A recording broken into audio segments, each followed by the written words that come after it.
Almighty God, by whom alone kings reign and princes decree justice, and from whom alone cometh all counsel, wisdom, and understanding, we thine unworthy servants here gathered together in thy name, do most humbly beseech thee to send down thy heavenly wisdom from above, to direct and guide us in all our consultations. And grant that we, having thy fear always before our eyes, and laying aside all private interests, prejudices, and partial affections, the result of all our counsels may be to the glory of thy blessed name, the maintenance of true religion and justice, the safety, honor, and happiness of the Queen, the public weal, peace, and tranquility of the island, and the uniting and knitting together of the hearts of all persons and estates within the same, in true Christian love and charity, one towards another, through Jesus Christ our Lord. Amen.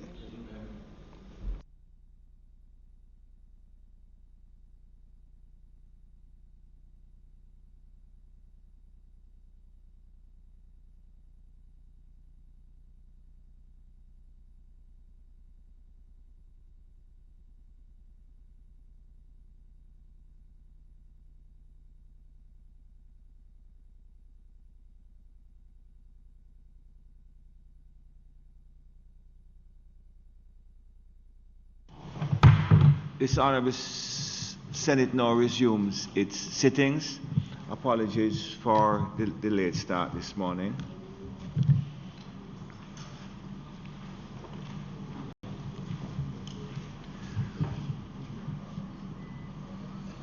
Statements from ministers. Announcements.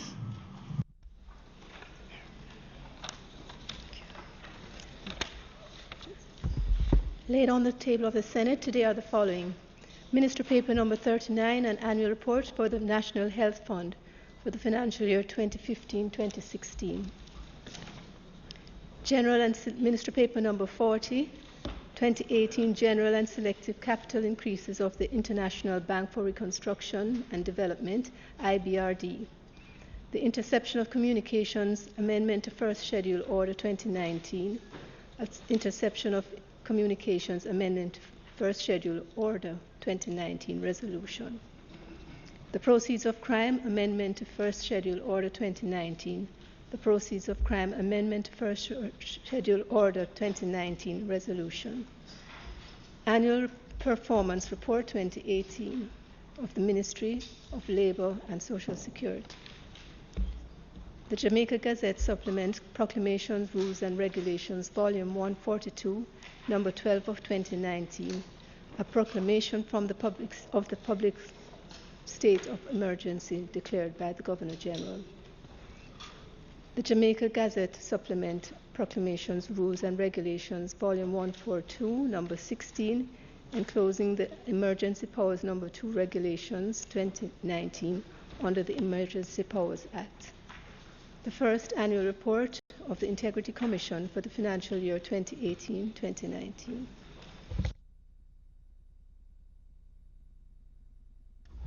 Thank you. President, the first annual report of the Integrity Commission for the financial year has been tabled, but I realize that there are only 3 hard copies, and I was just checking my phone to see if it is here, because this is a very important report under the new act that we approved. Thank you, Senator Brown. Yeah. The clerk will respond to you. Yeah. Yes, you're going to respond? Okay, I understand. It is to be on the website today, and the hard copies will be provided shortly. Yes, now that it is tabled, it will be uploaded onto the website, and the hard copies will be available. Bills brought from the Honourable House of Representatives. The following is a message from the Speaker of the House of Representatives. To the Honourable Senate, I have the honour to advise the Honourable Senate that on the 9th day of July 2019, the House of Representatives agreed to the Senate amendments to a bill entitled An Act to Amend the Food Storage and Prevention of Infestation Act and for connected matters. Signed, Pernell P. Charles, Senior, CDJP MP, Speaker of the House of Representatives. Petitions, papers, reports from committees, notices of motions given orally. Mr. President, I beg to give notice that at the next meeting of the Senate, I will move the following two motions.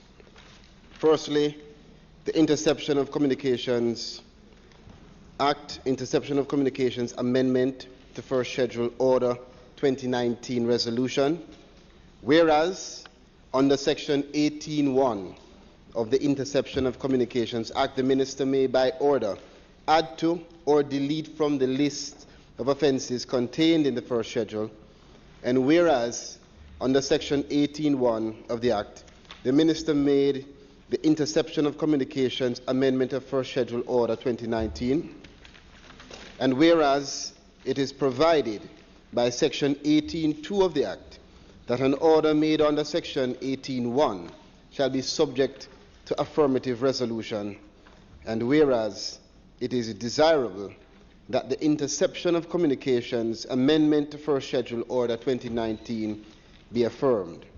Now therefore be it resolved by this Honourable Senate as follows. 1. This resolution may be cited as the Interception of Communications Amendment to First Schedule Order 2019 Resolution. 2.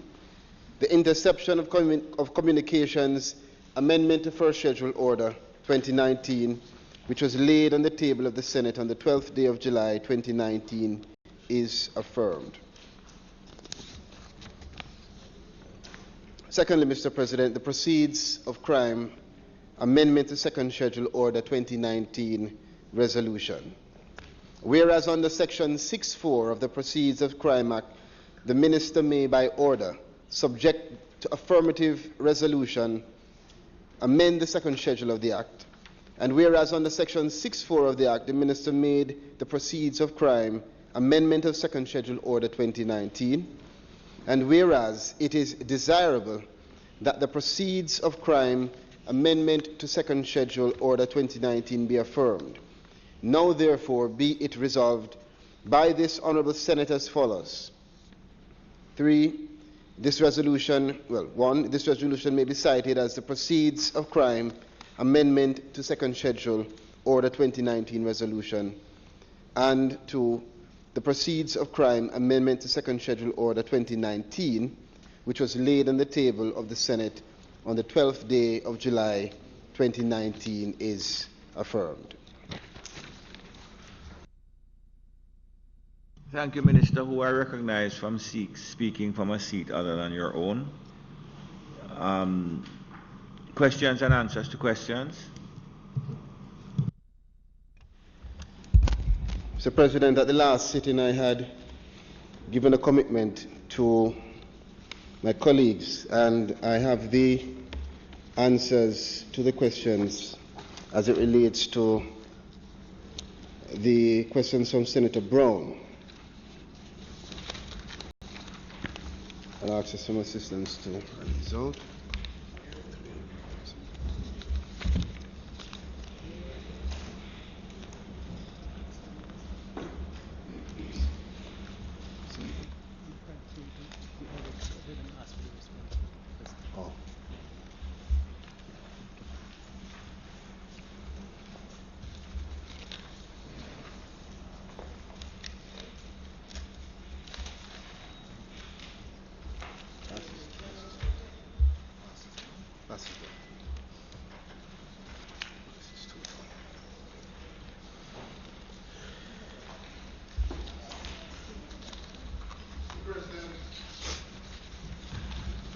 Mr. President, would the Minister be kind enough to answer the question standing in my name? In response to the question standing in Senator Brown's name, first question, would the Minister please state how many employees within central government are currently employed as temporary employees? The answer is 878. Secondly, would the Minister please give a breakdown of these temporary employees by stating A, the number per ministry and department, B, how many of these employees have been employed for more than 2 years, and I have listed out on page 2 a breakdown of the number of persons employed as temporary employees per ministry and the number employed for more than 2 years. Well, your guidance, President, do I need to read that list out, or is sufficient? Sufficient, well, for the record. The Office of the Cabinet, 4 persons as temporary employees, 1 temporary employee employed for more than 2 years. And as I read, the number that I give first will be related to temporary employees, and second number will be related to that number of persons that are temporary employees employed for more than 2 years. Office of the Prime Minister, 28.9. Ministry of Culture, Gender, Entertainment and Sport, 17.5. Ministry of Education, Youth and Information, 138.22. Ministry of Economic Growth and Job Creation, 28.3.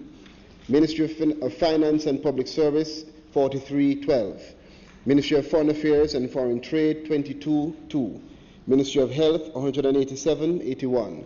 Ministry of Industry, Commerce, Agriculture and Fisheries, 116.9. Ministry of Justice, 53.8. Ministry of Labour and Social Security, 149.42. Ministry of Local Government and Community Development, 14.0. Ministry of National Security, 13.1. Ministry of Tourism, 4.0. Ministry of Transport and Mining, 36.6. Ministry of Science, Energy and Technology, 26.6. Third question. Would the Minister please state the number of employees that are currently employed on fixed-term contracts in central government? The answer is 886. Fourth question. Is the Minister aware of an agreement between the Jamaica Confederation of Trade Unions and the Government of Jamaica allowing for temporary employees to be given a hearing before disciplinary action is taken against such employees? And the answer is yes. Fifth question. Would the Minister please state whether or not that agreement is still binding on the government? And the answer is yes.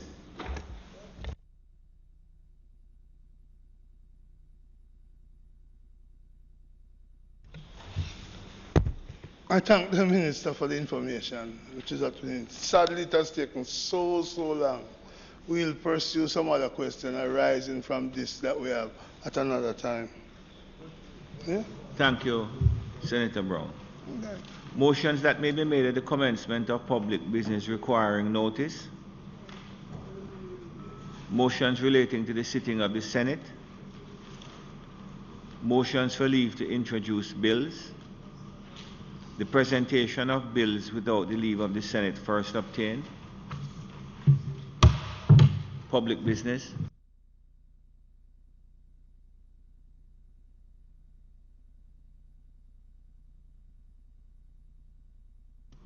Minister.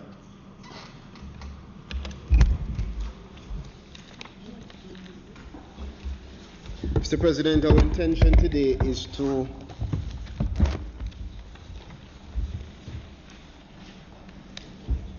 take the bill titled the Tourism Workers Pension Act 2019.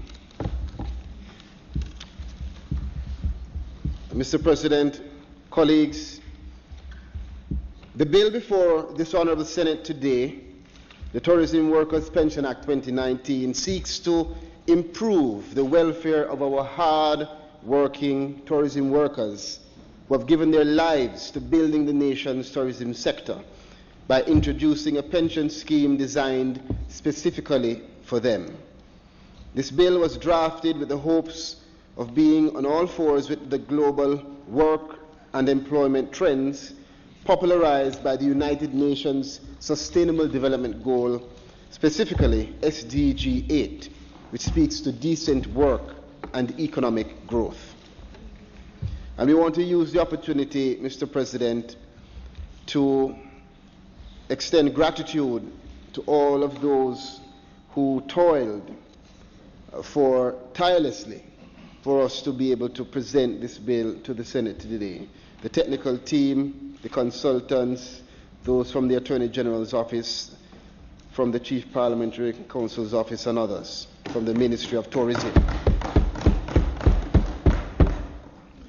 Before we go into the clause-by-clause examination, Mr. President, which will be extensive since this is a bill which has never been seen before and may be one of a kind globally, I feel that it is important for us to give a brief background of the sector and the factors which catalyzed the formation of this bill. Mr. President, last year, Jamaica welcomed an unprecedented 4.32 million visitors, earning $3.3 billion US. And for the first half of the year, we welcomed some 2 million visitors and earned close to $2 billion US in revenue. Tourism, Mr. President, drives 9% of Jamaica's GDP and contributes in revenues some 20% of GDP. Sector earnings have grown from $369 million US in 2017 to $431 million in 2018. Jamaica's continued growth and success is as a result of the hard work and dedication, Mr. President, colleagues, of our tourism workers. It is the professionalism and the high excellence of service of our workers that has contributed to Jamaica remaining top of mind, so much so that we boast an enviable 42% repeat visitor rate. An increase in visitors equates to greater demands of the sector, and especially as it relates to more trained workers. The data, Mr. President, shows that as at January 2019, there were 120,500 workers in the sector, which represented 9% of our labor force. Employment, Mr. President, colleagues, in hotels and restaurants increased by 4% from January 2017 to January 2019. This was approximately an additional 5,000 jobs over the 2-year period. Perhaps you didn't hear me. This was an additional 5,000 jobs, Mr. President, over the 2 years. Yes, for Jamaica. Just making sure. I live with people whose ear is not working all the time. The ministry. Please apologize for me, Senator Knight. It's your colleague. The ministry, Mr. President, is therefore committed to building the capacity of the sector's workforce and ensuring they have some social security at the end of their service as part of the ministry's overall human capital development strategy. Training and certification as well, Mr. President, is a major pillar in this human capital development strategy, and through the Jamaica Center of Tourism Innovation, we are giving workers the ability to have stackable credentials to demand more pay and work anywhere in the world. Through the Hospitality and Tourism Management Program in high schools, which is being done in collaboration with the Ministry of Education, Youth and Information, we are allowing this demographic to gain entry-level certification in the tourism sector. And next year, Mr. President, colleagues, tertiary certification will be done through the new Graduate School of Tourism at the University of West Indies Western Campus. Housing solutions, Mr. President, for tourism workers is also another pillar of the Ministry of Tourism's Human Capital Development Strategy. And this is why, through the Tourism Enhancement Fund, along with the Housing Agency of Jamaica, $1 billion for upgrading housing solutions for tourism workers has been earmarked. The aim is to make a total of 1,700 units available at the lowest price possible for our tourism workers.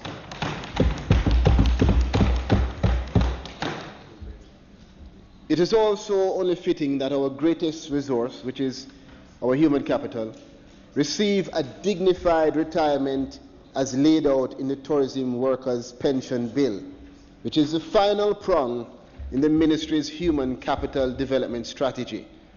The Tourism Workers' Pension Bill is a major game changer for the world. Has a comprehensive pension plan for all tourism workers. None.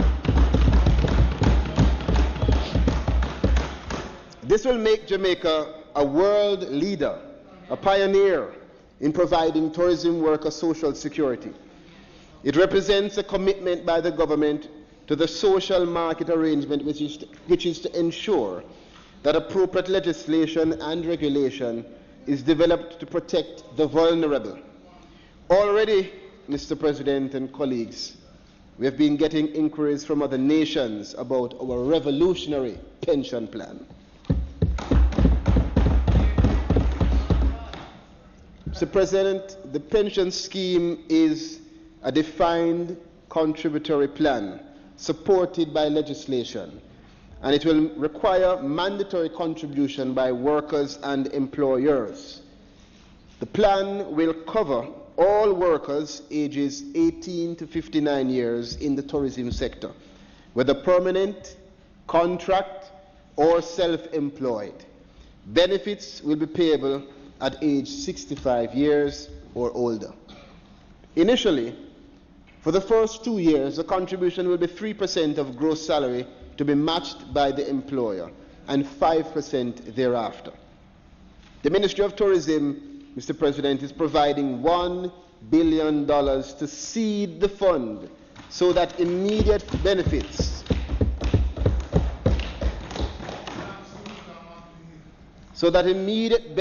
can accrue to the qualified pensioners who have met the vested period of 5 years. These pensioners will receive a minimum pension of 200,000 Jamaican per year.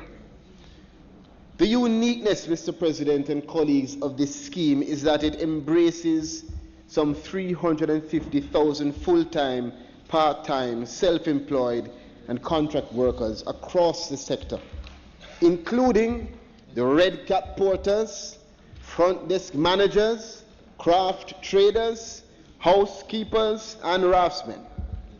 The scheme represents arguably the biggest human capital development related game changer in the tourism sector in Jamaica's history.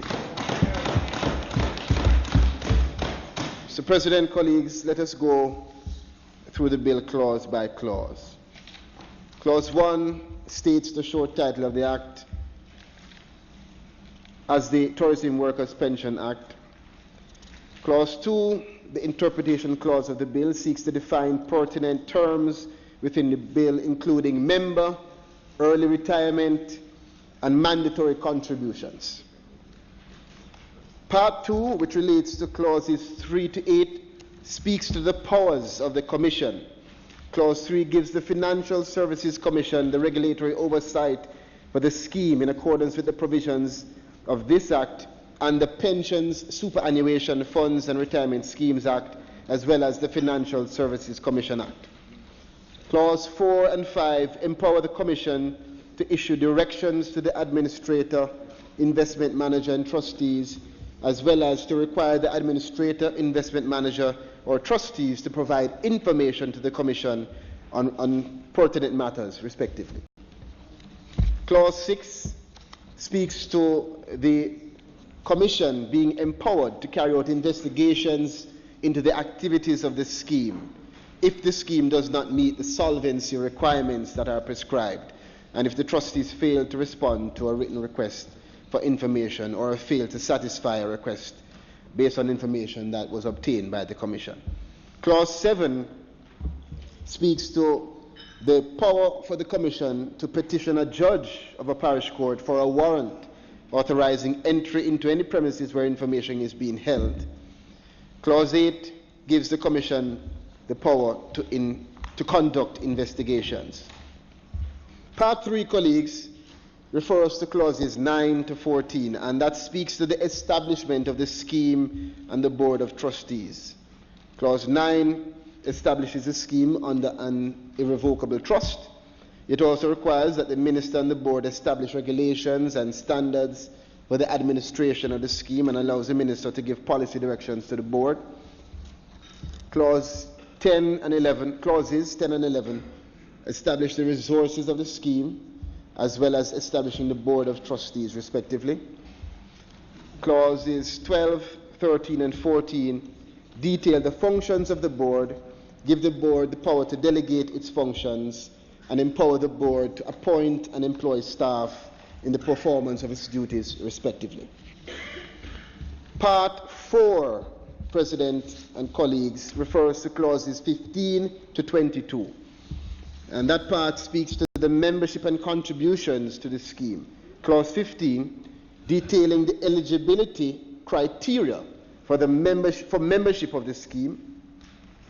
And clause 16, stating that the membership in the scheme occurs upon the first deduction from the earnings of an employed person. Clause 17, stating that the membership of self-employed persons occurs when an application is made in the prescribed form. Clause 18 places an obligation on every tourism operator to remit to the investment manager periodic contributions to the scheme for every worker in his employment who is a member of the scheme, and it details how that occurs. Clause 19, colleagues, deals with the mandatory contributions. Such contributions are to be deducted from the earnings of the tourism worker who is a member of the scheme, and it details how that occurs over the years. As I said earlier, 3% before the first 3 years and 5% thereafter. Clauses 20, 21, and 22 provides for the voluntary contributions to the scheme which a member may elect to pay. In 21, it creates an offence for a tourism operator who defaults in paying over contributions of a worker or his portion of the contribution. And clause 22 details the circumstances in which payment of mandatory contributions may cease for a worker. Part 5, President and colleagues, refers to clauses 23 to 35, and that speaks to the maintenance of members' accounts and payment of benefits. Clause 23 provides for the establishment of the retirement savings account by the fund administrator for each member of the scheme, and it details that the administrator shall cause the accounts of members to be credited with their contributions. Clause 24 states that the board is required to provide the member with a statement of his retirement savings account for the previous year within 4 months of the end of the financial year. 25 and 26, colleagues, deals with the payment of credited interest on all contributions made, and in 26 with the vesting period for members. 27 and 28 provide for the acceptance of transfers from an approved pension plan on behalf of a member of the scheme, and the provision for making of transfers from the scheme to another approved scheme on behalf of a member is in clause 28. Clause 29 details the provisions for a member upon his retirement, speaking to the balance of the retirement savings account, which shall be used to purchase an annuity for a member upon retirement. Clause 30, Mr. President, requires the member to notify the administrator in writing of the date of his retirement prior to his retirement. 31 and 32 detail the circumstances in which the liability of the board is discharged, as well as providing for the augmentation of the retirement savings account where it is insufficient in clause 32. Clause 33, 34, and 35, Mr. President, deal with the nomination by a member at any time of a person who can receive payment in the event of his or her death. It deals with the unclaimed benefits which are to be treated by the administrators of the scheme, very important, and deals with the minor beneficiaries. In the case of a minor beneficiary with no personal representative, the board may petition the court for one to be appointed. Part 6, clauses 36 to 41, treats the management and the administration of the scheme. In clause 36, colleagues, President, it empowers the board to appoint an administrator for the scheme, and such administrator shall maintain a license with the Financial Services Commission. Clause 37 outlines the functions of the administrators. Clause 38 empowers the board to appoint an investment manager for the scheme, and 39 outlines the functions of the investment manager. And among the functions are the development of an investment strategy for the fund and to prudently invest the assets of the scheme. Very important. Clause 40 and 41 establishes a duty of care for the investment manager and administrator in the exercise of their functions, and gives the board the power to revoke the appointment of the investment manager or administrator of the scheme if they no longer meet the fit and proper criteria or have failed to discharge their functions, or failed rather in the discharge of their functions.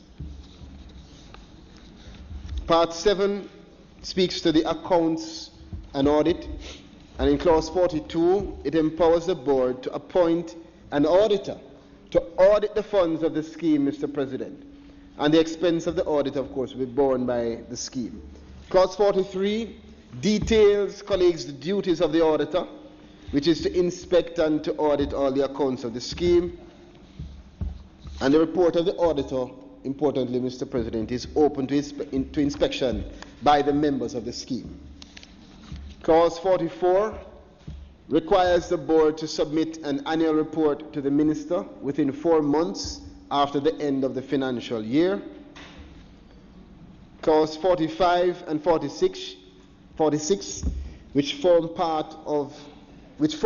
part 8, speak to empowering the board to appoint an actuary to manage the financial risks of the scheme, and the Financial Services Commission again shall approve the appointment of such a person.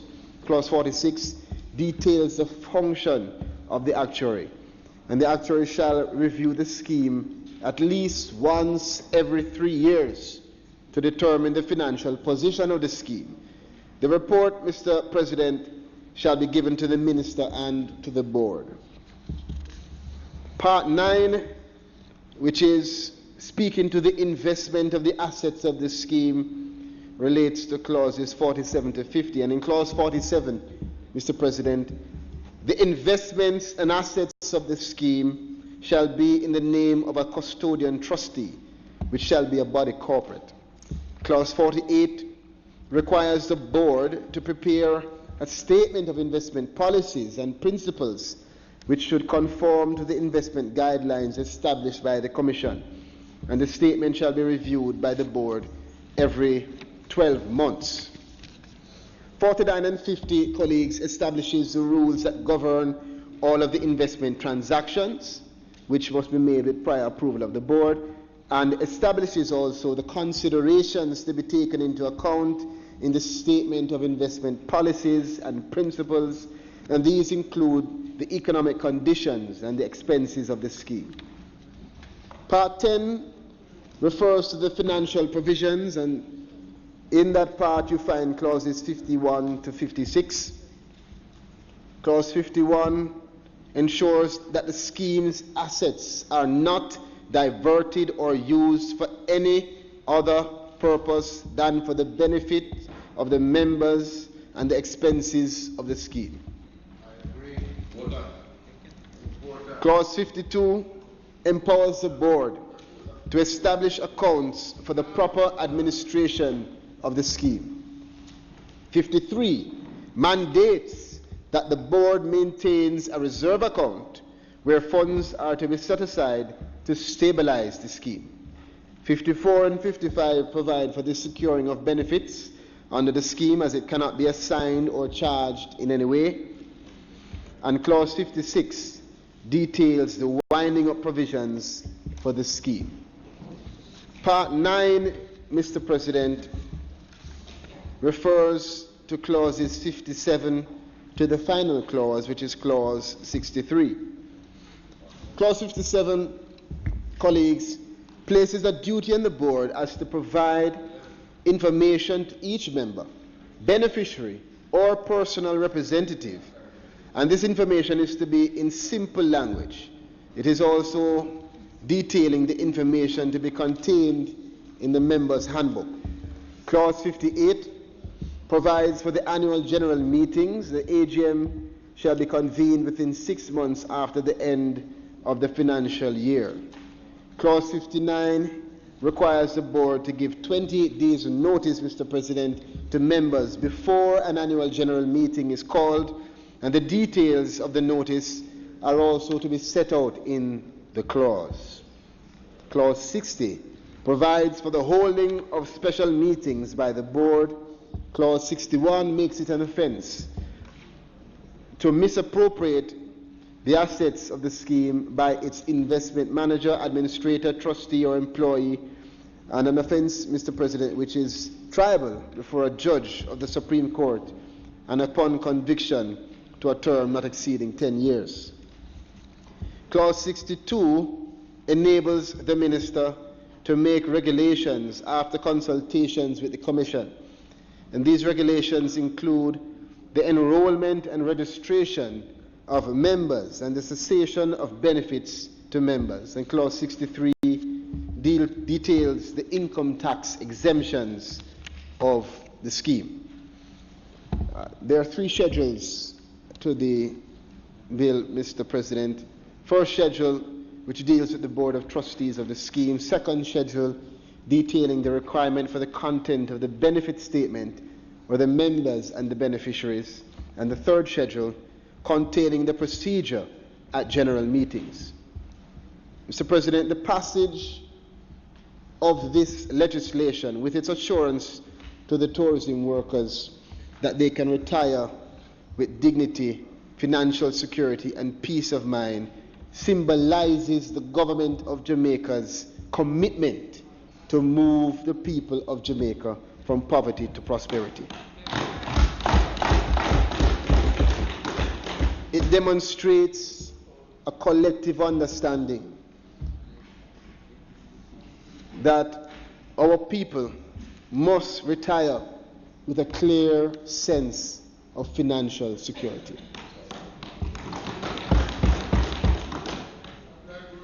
And we want to, again, Mr. President, in closing, I would like to reiterate, and on behalf of all of my colleagues, thank every single individual, whether part of this administration, previous administrations, or successive administrations to come, that have contributed in any way to the development of this scheme. It is not supposed to be a scheme that is attached to any one person. This is a scheme for the people of Jamaica. And so, Mr. President, I know that we can seek the report and the support of the members of this Honorable Senate in the passing of this bill, which is entitled the Tourism Workers Pension Act 2019. And I now, Mr. President, invite my colleagues to provide their constructive and substantive contributions to this debate. I thank you.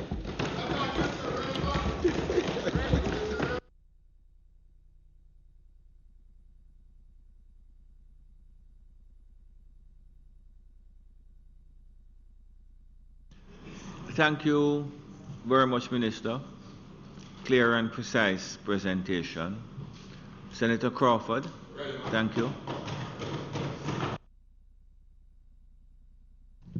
Thank you.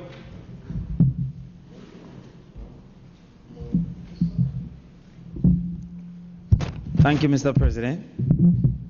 I feel like I'm getting a little bit taller. I'm not sure what is happening. If they Well, everything. No. No. It's all in the egg. No, yes. No, well, everything grows in Portland, you know, and I've been spending a little time down there. So I don't know. What I feel like I'm getting a little bit taller. Mr. President, I want to thank the Minister for his presentation. And just this morning, I was actually on a radio interview with Senator Samuda. And I made the point that there is always going to be a debate, especially coming up to... No, he came on. No. There's always going to be a debate about who initiated and who implemented. You were having some conversations just this morning. And he gave me some body blows, I must admit. But I tried my best to give him some as well. But implement and initiate are always going to be conversations. And I'm proud to say I was in the Ministry of Tourism at the time that this was initiated. And I see some members of staff present. And I remember how enthusiastic they were at the time. I also must say a special thank you to Mrs. Daisy Cook, who was very committed from that time. And I was looking for Senator Graham, because in the Bible, there's a often repeated statement from the Bible that says that there are 90 and 9. But they don't often speak to the part that says very few knew how dark was the night. And very few knew when we were very few knew when we were meeting with a lot of the Sergeant Corps and the Guardian Lives, when they're explaining the difference between ARS and independent and the cost of the independent. And there are some things that we were lobbying for at the time that I'm not seeing present that I would want. I was present. I was a junior minister at the time. Wickham McNeil was the minister at the time. And I learned quite a lot from persons like Mrs. Cook about not allowing for example, independent, because it would dwindle down the money with the cost of running the independent account versus a joint, and how would we do it, etc. But there were some things we were lobbying for at the time that I'd like to speak to now to see if it's possible for consideration, and if possible, if it can be implemented. Now, tourism is defined simply as a travel and stay of people outside of their home destination. And that includes even domestic persons, because it is 50 kilometers each way. So a person coming from Kingston is actually in Montego Bay a tourist. We call him a domestic tourist. We often don't count it, but that person is indeed a tourist. Well, it depends. If you come from Montego to Kingston, you might be equally. But within it, there are certain characteristics of a tourism which are matching certain characteristics of services that cause for the worker, the employee, to be of great importance. One such characteristic is what we call inseparability, the simple reality that the worker must be present for the product to be consumed. It's not the same for a manufacturer, for example, where the product is made before the consumption. So there is simultaneous production and consumption, which has called for many academics to just a little bit, just for you to understand. So many academics say that the moment of truth exists when the employee interacts with the visitor, right? And that moment of truth is important because when we interact with the Grace Kennedy product, the person that did the work, the employee, isn't automatically present. Generally services, yes. So tourism as a service also goes through that inseparability, or what you call simultaneous production and consumption. I'm making that point because I'm trying to come to what the importance of the employee is. Now, there's also another concept that we call the satisfier and hygiene factor. They call it the two-factor theory. And in that, it says that what is the number one satisfier of a visitor to a destination? And that is not the infrastructure, because the infrastructure has become expected. A hygiene factor is that which, when it is in existence, it don't satisfy you, but in its absence, it dissatisfies you. So a nice room in its existence is supposed to be nice. All hotels have nice rooms in the mind of the consumer. But if you don't have a nice room, you're vexed about it. But you're not satisfied. The opposite of satisfaction in this case is not dissatisfaction. It's simply not satisfied. And then there's satisfiers, which we find in the interaction with the guests, with the staff. So 45% of the people returning to Jamaica is because of the human interaction, not because of the hotel room that exists in almost every destination. It's because of the human interaction, not because of the weather patterns, which exist in every, what do you call it, that type of climate, tropical climate. It exists in every tropical climate. So therefore, there is an importance of the worker that I don't see being captured sufficiently in this particular bill.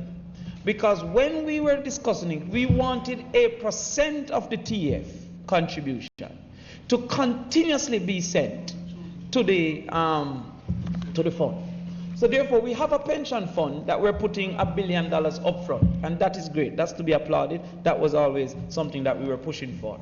But also, each year, we are saying because of the importance of the person to the product, that the funds coming through tourism enhancement, that a % of each year's collection should go to the pension fund. And, sorry? And I'll agree. We will push for the conservation trust too, because the environment is what we sell. There are other peoples, there are other countries that sell their history. There are other countries that sell their architecture. We sell our environment. So therefore, the importance of the environment will qualify. Yeah. We were pushing for that as well. Right. So therefore, I'm saying, and I'm going to tell you why I'm saying this too. The low level of wages that most hotel workers experience, the low level of wages, will cause for the pension in and of itself to be an almost immaterial sum if there is no supplementation from some source. The fact also that many are currently almost at pension age, and we see nothing. We were lobbying at that time for a special consideration for those over 45, that a lump sum would have gone into it if you were in the industry for more than 10 years, that a lump sum would have put in place so that whatever you were able to save in the next 20 years would have been sufficient, because there is a necessity of materiality. Is that a word in my economics? That it must be sufficient. The English language is dynamic. Yeah. Well, I don't want to be incorrect in my economics. But the amount that you are receiving, if it is not material, then it is almost as equal to zero. So we were lobbying and we were wondering if consideration can be made, first of all, for a continued contribution of X%. In the time that we were there, we were saying 3% would have continued to go to the pension fund because of the importance of the worker and because of the reality that their salaries in the main are so low that it would have been a buttress of the workers' income. The second point is that many that committed their lives to tourism for a long time, unfortunately, didn't benefit from the foresight of this pension scheme. And so those who are there for more than 10 years and over 45, could there be a lump sum to ensure that they have a functional minimum? The actuaries would advise what would have to come in and how we'd have to invest it. But you're going to have some people with only 10 years to go, but she was a housekeeper for 40 years. You're going to have some people with only 5 years to go. What she will eventually get, right? Yeah. Might so not be. You're talking about some retroactive payments. So that now I know that there's an amount to say 16,000. That there's a lump sum from the TF. That's right. Yeah, you would seed a special seed fund. Now, what the billion is, the billion does for the person who is 45 is to present a circumstance that the 200,000 net present value is almost 30,000. So to get 30,000 a year, worse than even part, which is $20 a day. So what we're trying to do is to say, based on this age group for the next 20 years, what is a livable amount? And how, no, I'm not saying All I'm saying is these were things we were pushing for, but we never have total knowledge and we never have full time. So now that you have had full time, I'm assuming you'd have then now got more knowledge. And with that more knowledge, maybe it is possible or proven impossible. But we're right. You see, you always cover your thing as a working man. The other thing is, so that tourism is known to have contract workers. And some of the times that type of contract work is necessary in Jamaica's situation because of the seasonality of services. So therefore, you're going to find between November 15, April 15, that the hotel needs more workers. And therefore, how are we going to deal with the person? I've not seen that captured, that how we deal with the person who is by nature of the business having to be on contract. Well, if it is dealt with, I've not seen it. Please, if it is dealt with, correct me. But that seasonal worker will definitely not be able to acquire a, what would you call, a material sum for pension. Right. And so therefore, not being able to acquire a material sum, should that person be able to withdraw his sum? Because over the 4-month period per year, he will not. Now, there are many Jamaicans that come into our hotels and work and then go overseas and work and then try to come back into our hotel and work. How would we do that? I didn't see that captured sufficiently, in my opinion, but if I'm incorrect, it can be corrected. The other thing is that the salary isn't certain, because in this it says all remuneration, which means that gratuity will be a part of it as well. And if that is the case, then there are going to be months that the thing is up, and there are going to be months that the thing is down. Now, how do you ensure that this is not being manipulated by management in sending a sum not reflected directly in what my salary is each month? Because I first of all, the employee must of what was sent. All right. So I'm asking Minister and team, the 5% coming from the employer, does that also include the total remuneration? For example, the employee should put 5% of total remuneration, including base salary and gratuity. The 5% coming from the employer, is that only base salary, or is that also 5% of the total? That wasn't clear to me. That wasn't, I don't know if you understand what I'm saying, Minister. Because an employer could claim that the gratuity is a tip coming from the guest, and therefore his responsibility is the agreed salary. That must be clear, because cost saving is almost the automatic basis of these employees, businesses. We also have to look at the reality that again, if it is in there, I stand corrected. From reading, I didn't see it clear what the 5%. Okay, thank you very much. We also have to look at the further reality that there's also a new thing of outsourcing employee, HR, in particular hiring. So the outsourcing that is taking place, who is to be held responsible directly for saying that you're responsible for the contribution? Who is to be responsible? So let us say that Hotel A outsourced their employment activities to me. Who is then responsible? The entity or me? And being that I am producing workers, even though I'm producing to a hotel, do I automatically qualify as a hotel entity, as a tourism entity? I'm not sure if everybody's understanding what I'm saying. There are persons who are now providing labor for hotels.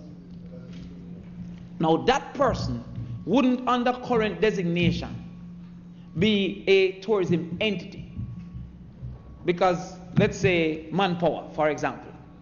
Manpower may produce, maybe given a contract for as a company, manpower for housekeeping staff and for maintenance staff.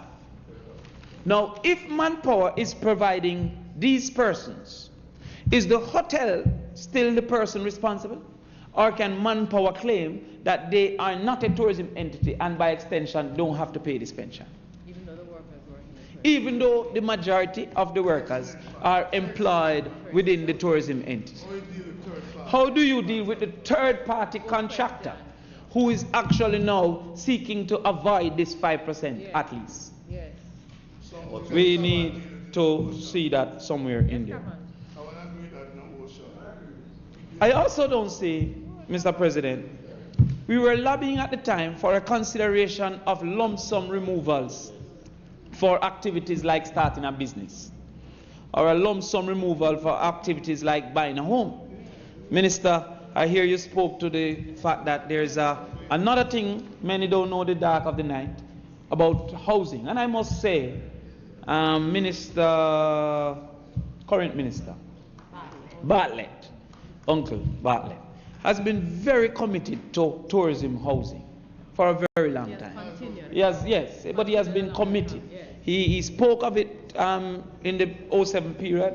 We came over, we took it on and was pushing it, and he continues to push it. I give him great kudos for that, great credit for that. Minister Bartlett, I give Minister Bartlett for commitment to housing for the hotel workers. Great commitment, right? And that is a necessary commitment, because relativity is a means of anger. When you go to a hotel with all of the beautiful rooms and the nice bathroom and the pool, and then you go home to a shack, you're so disappointed with life, with yourself, with your circumstance, that you're inclined to do all kind of negativity, demotivated and everything. So I applaud him. But if a person is to get this house now, and him have a lump sum of money there, shouldn't he be able to apply for a percent, if that could carry him over the threshold to have a down payment? But well, what I have before me now is the pension bill. And so, my brother, we have in front of us this pension bill. I'm using housing as an example, but what if I want to start a business? Shouldn't I be able to say, there's a percent, 20, 30, that I can touch? If not, you can, because let me make, and I hear some people saying maybe not, but let me explain something about pension. The pension assumes that at the point of pension you have no more rent. Meaning it's normal that your mortgage ends at your pension age. So when you actually own a home, that expense is removed. And so you don't need, now the average Jamaican don't have housing expenses removed because he was paying rent. And continues to pay rent, even in his pension. And therefore I'm saying that if it is that a person can move to ownership by taking a percent of the lump sum before time, it helps him in the pension, because his cost is reduced, his living expense is reduced. These are things where we're thinking all round the box, above the box, outside the box. No box. Yeah, we say new fresh minds, new ideas. Fresh minds, new ideas. The other thing, Mr. President, is that we want to understand how it is that a person applies a private tourism entity. But I see no basis for appeal. So therefore, the board will receive the application. But there's nowhere in this that I see that there may be an appeal if the board don't accept my application. So if I say that I'm a tourism entity and the board says no, do I appeal to the minister? Who do I appeal to? And I want that appeal because we know that pension in Jamaica is a problem.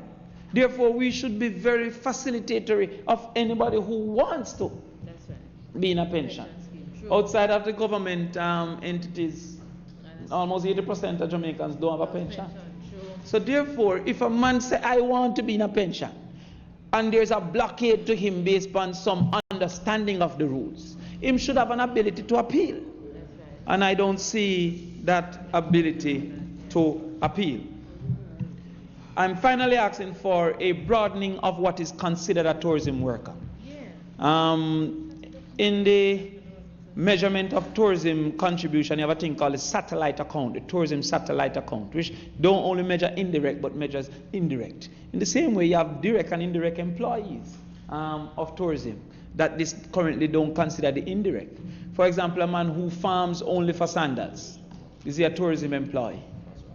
Like 98% of my goods are sold to hotels, are my workers tourism employees? There needs to be, again, because of the negative of the majority of Jamaicans not being in a pension, that we should seek to facilitate as much as we can. So, for example, the craft vendor is a tourism employee. Is the craft maker a tourism employee? Because they're not always the same. In fact, most times they're not the same. You go down to the craft market, you see somebody only have a sand or sand down something where somebody else make. Sometime in China, unfortunately, but sometime in Jamaica. So therefore, is the craft maker qualified to be a tourism employee? All of that have to now be considered in the thing. So if more than 60% of your goods, I'm suggesting, are consumed by the hotel industry, in fact, there is something that the Exim Bank currently has for qualification for the tourism borrowing that may be applied to, and I see the staff over there, they're agreeing right now. And I see Kerry looking like she agreed with me right now. She just impressed with me right now. That's right. But yeah, I'll take it for myself.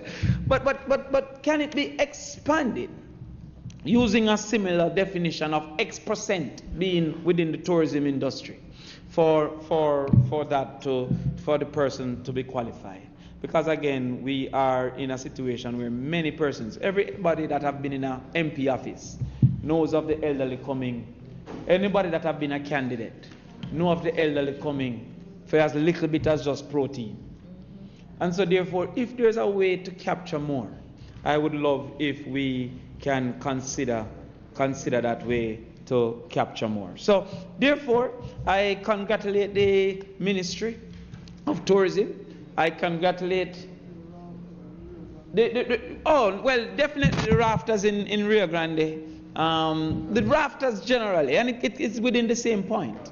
The craft vendors, the craft makers, the persons who benefit from tourism in the main for their existence and income, they should be considered to be a part of this scheme. So we feel. I want to congratulate one of my mentors, Wickham McNeil, for his foresight and vision. I want to congratulate as well Minister Bartlett for his commitment to workers and his commitment to tourism. I could never, outside of government, Minister Bartlett have remained committed to tourism. I remember as minister seeing him overseas. And I didn't know what to do. It's the first time I go foreign. And he took me under his arms. He introduced me to everybody. I laud him. Ed Bartlett. I laud him for what he has done. I campaign against him all the time, but I still laud him for what he has done. And also, I want to congratulate the team from the TEF, the team from the Ministry of Tourism. And I want to just put in as well a congratulations, just separate and apart, to Jampro. I went to Trinidad I went to Trinidad with Jampo recently. It was one of the greatest experiences that I have had. They are very committed in the field, and entities, I couldn't report it. I've already gotten into trouble. But entities like Jampro, the ministry, TEF, JTB, we don't give them enough congratulations for the effort that they have. So therefore, I applaud this, Mrs. Cook. I thank you for being committed and remaining committed. But some of the things that we were lobbying for, I hope some can be considered in this bill. Thank you very much, ladies and gentlemen.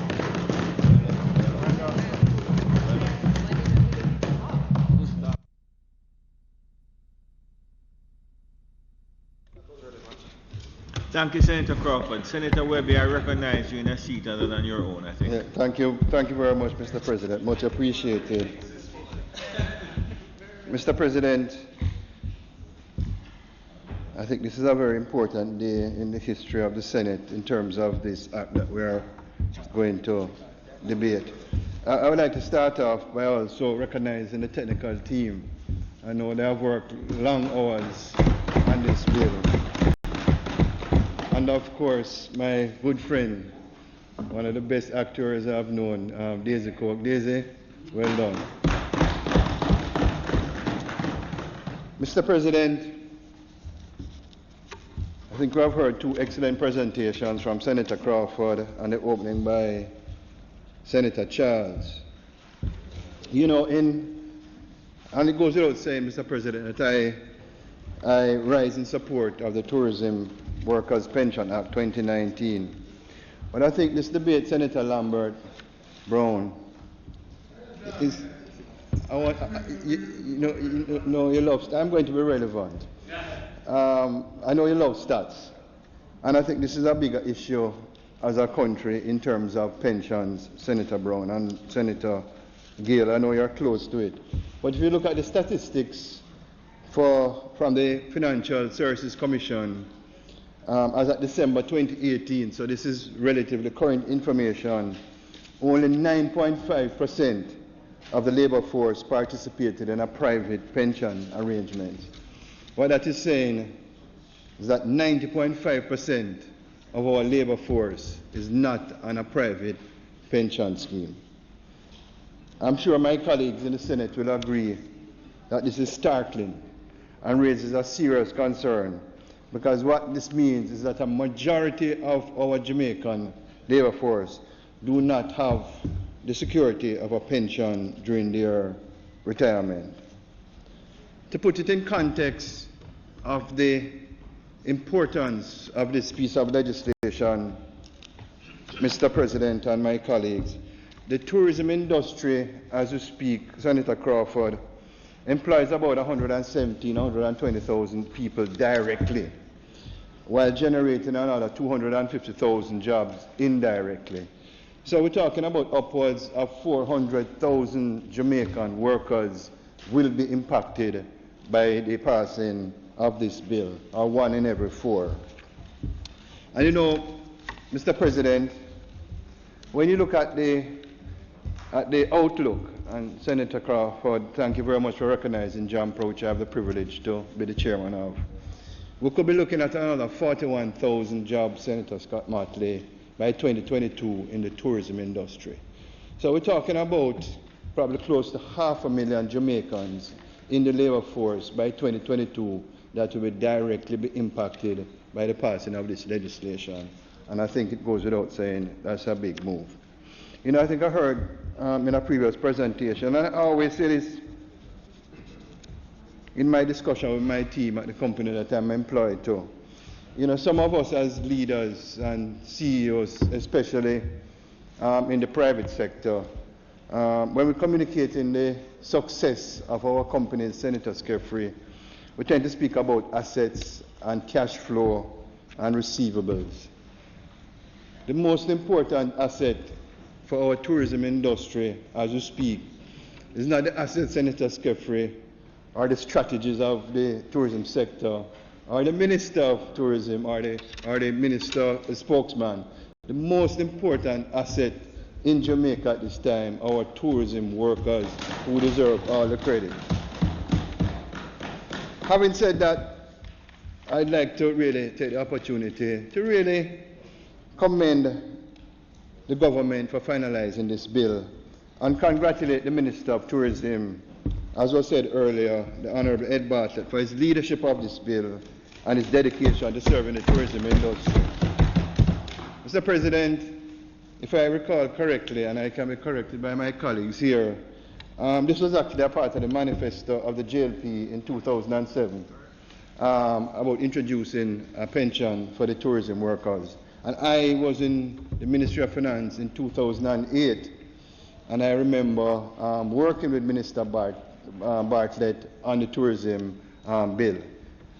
I don't believe in in taking credit in that sense. I like to look on this, Mr. President, as a relay that has been well run by both sides of the political fence. It was started off, Mr. Bartlett ran the first leg. Wickham McNeil, who was very, very passionate about this, ran a really good second leg. And Ed ran the race home and finished it well. And I want to congratulate both of them for a job well done. So I should, sorry. But you see, you call yourself junior minister. Eh? You see, you call yourself junior minister and then I forget you. Sorry, can I correct that? I want to congratulate Senator Crawford. But you know, on a serious note, Mr. President, I think that is how we need to. I thought we need to discuss how we can run, not only in the tourism industry and the Pension Act, as a nation relay, and everybody take credit for the success that we are celebrating today in terms of the passing of this act. I have one observation, Mr. President, which I'm not sure if I'll get the support, but I'll say it because it's my own observation. And Daisy, you will understand. I have a bit of experience in terms of being a trustee of a pension fund. In fact, more than one. And I have one observation here, where it relates to the selection of the board and how we select the board of trustees. And I will tell you, and I'm sure I'll get the nod from Daisy, being a trustee of a pension fund, there are a lot of technicalities there, Senator Crawford. Various economic movements of the indices in terms of inflation, FX rate, interest rates, and my friend Hutton, Senator Hutton, knows that it can really throw the actuarial valuation of a pension scheme. And I would like to suggest, and it can be done in the regulations, that we have positions for what I would describe as 3 independent trustees with some technical knowledge of how a trust fund is run. So you talk, and I'm thinking off at the top of my head, a member from the ICAJ, Institute of Chartered Accountants, who deals with these things every day in the private sector. The Jamaica Stock Exchange, they have to regulate various companies with large pension schemes, and maybe a member of the Jamaica Bar Association. I guess the main message that I'm saying, Mr. President, what is that? So, Mr. President, and I would say that it should be subject to the approval of the minister. But I really believe, colleagues, that having a certain amount of technical expertise as part of the board, independent, would be beneficial. Mr. President, I want to speak a little bit about what is to come in terms of tourism and what is in place, because I mentioned earlier that it could be 40,000 new jobs. I think it was mentioned, Mr. Charles, that 2018 was a record year for our tourism industry, with $3 billion earned by that industry. And we had an increase of over 40,000 visitors, which is good, and we can celebrate success. You know, when I look on the last 2 years as JAMPRO, and you look at what has been done and the benefits to Jamaica in terms of the workers and this and the passing of this act. So let us look at the excellent Oyster Bay Resort. $110 million was invested, and they opened 315 rooms, Mr. Chairman. Let us look on the S Hotel in Montego Bay, 120 rooms, and that's by a local investor, Mr. Christopher Issa, and that is also going well. Look at the R Hotel in Kingston, that is going well. Half Moon is adding 57 rooms and is investing over $75 million. We look at the Amatera Group, who is investing in Trelawney, significant amount, and is expected to create 1,200 rooms. The AC Hotel by Marriott, officially opened in June of this year, adding over 200 rooms. All of the workers in this scenario of investments will benefit. The Ocean H10, Senator Charles, in Ocean Coral Spring. They're going to add 500 rooms, and it's going to be completed very shortly. And then by 2020, they're going to add another 440 rooms. Princess Hotel and Resorts will be constructing Princess Jamaica Resort in Green Island, Hanover, starting next year. Senator K.D. Knight, I know you're particularly pleased about this, because you and I discussed this long ago.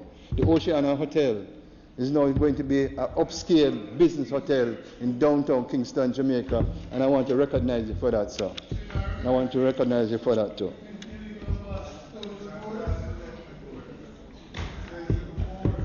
The board, where are you there, Mr. Lambert, bro? What? Senator Brown, love a credit. Mr. Brown, Senator Brown, I recognize you. I recognize you. I recognize you. There's one other point I want. There's one other point I want to make. I read something by Ed Bartlett, Minister Ed Bartlett, and Senator Crawford. It really, really resonated with me, and I'm going to tell you why. He describes his vision of the industry as an industry that will share the opportunities and wealth created among more Jamaicans. And I think that's a very powerful statement, so more people will benefit.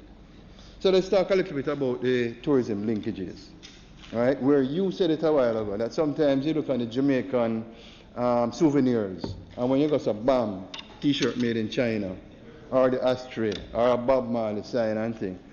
I have done some calculations, Mr. President and colleagues.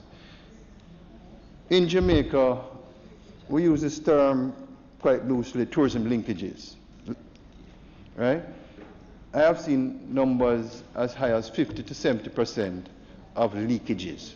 What that means, Senator Scott Motley, is that we could be producing locally, and the hoteliers could be buying more locally, but 50 to 70% more is being bought from overseas.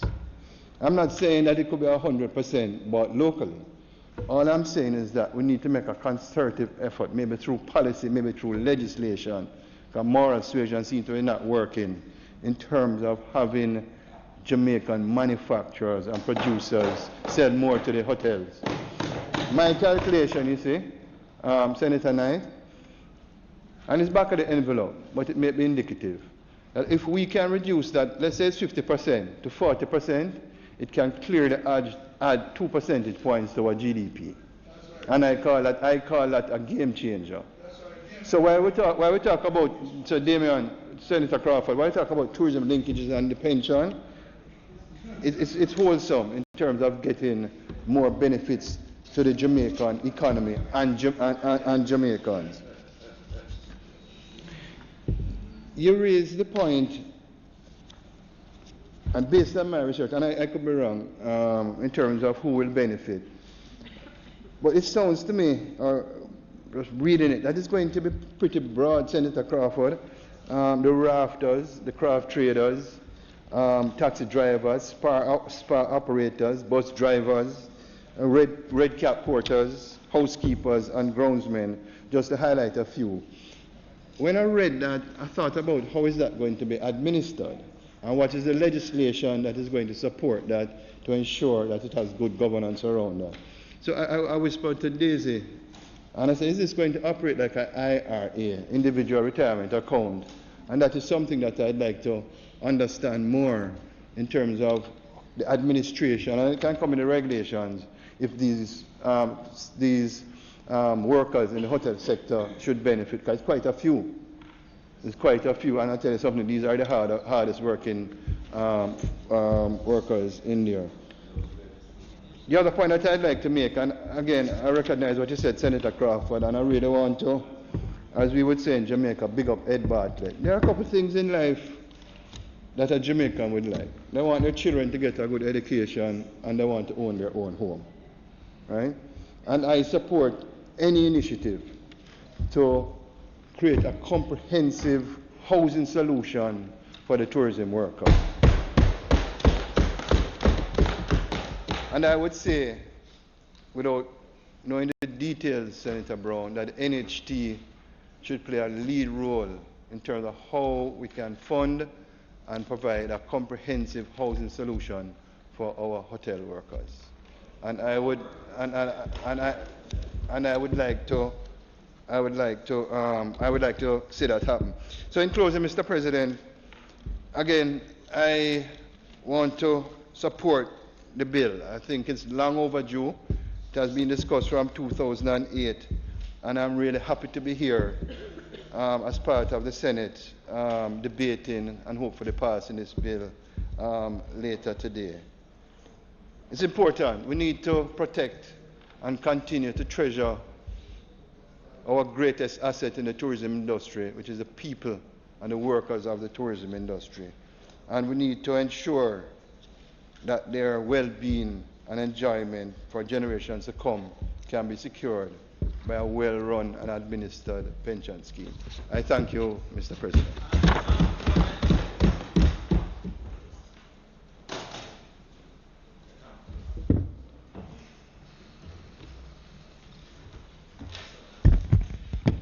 Thank you, Senator Webb.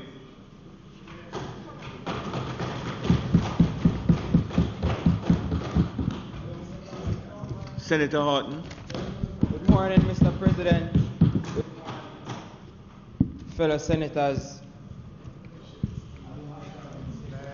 Yeah, I speak from my own seat this morning. First, I want to take the time out to big up Miss Lisa Blair from Mount Salem. She won the JHTA Employee of the Year. Clap her too, man. She's not going to give it good. Clap her, man. Clap her, man. Yeah, Miss Blair organizes my football competitions for me in Mount Salem. She's very dedicated and hardworking, and no wonder she has been given this award as the Jamaica Hotel and Tourism Association Employee of the Year. Mr. President, I'm from Mount Salem, Montego Bay. My mother was a housekeeper at the Ritz-Carlton Hotel for several years. My uncle is still a chef at Iberia Star. He was a chef for Half Moon. My uncle is a chef at the Holiday Inn. My road manager, Rowan Brown, tough man, is a butler in the tourism industry. So as you can see, Mr. President, tourism is the #1 industry in Montego Bay, and Montego Bay is the tourism capital of Jamaica, which makes it even more important that I stand here today to discuss with you the future of the people we love so much. Mr. President, my mother is a very hard-working woman. She goes to work at 6 in the morning, comes home at 7 at night. As a housekeeper, sometimes she tells me she's given 10 rooms to clean a day, 15 rooms, it depends. When she comes home, she's very tired. Sometimes I have to end up rubbing her feet, making her a cup of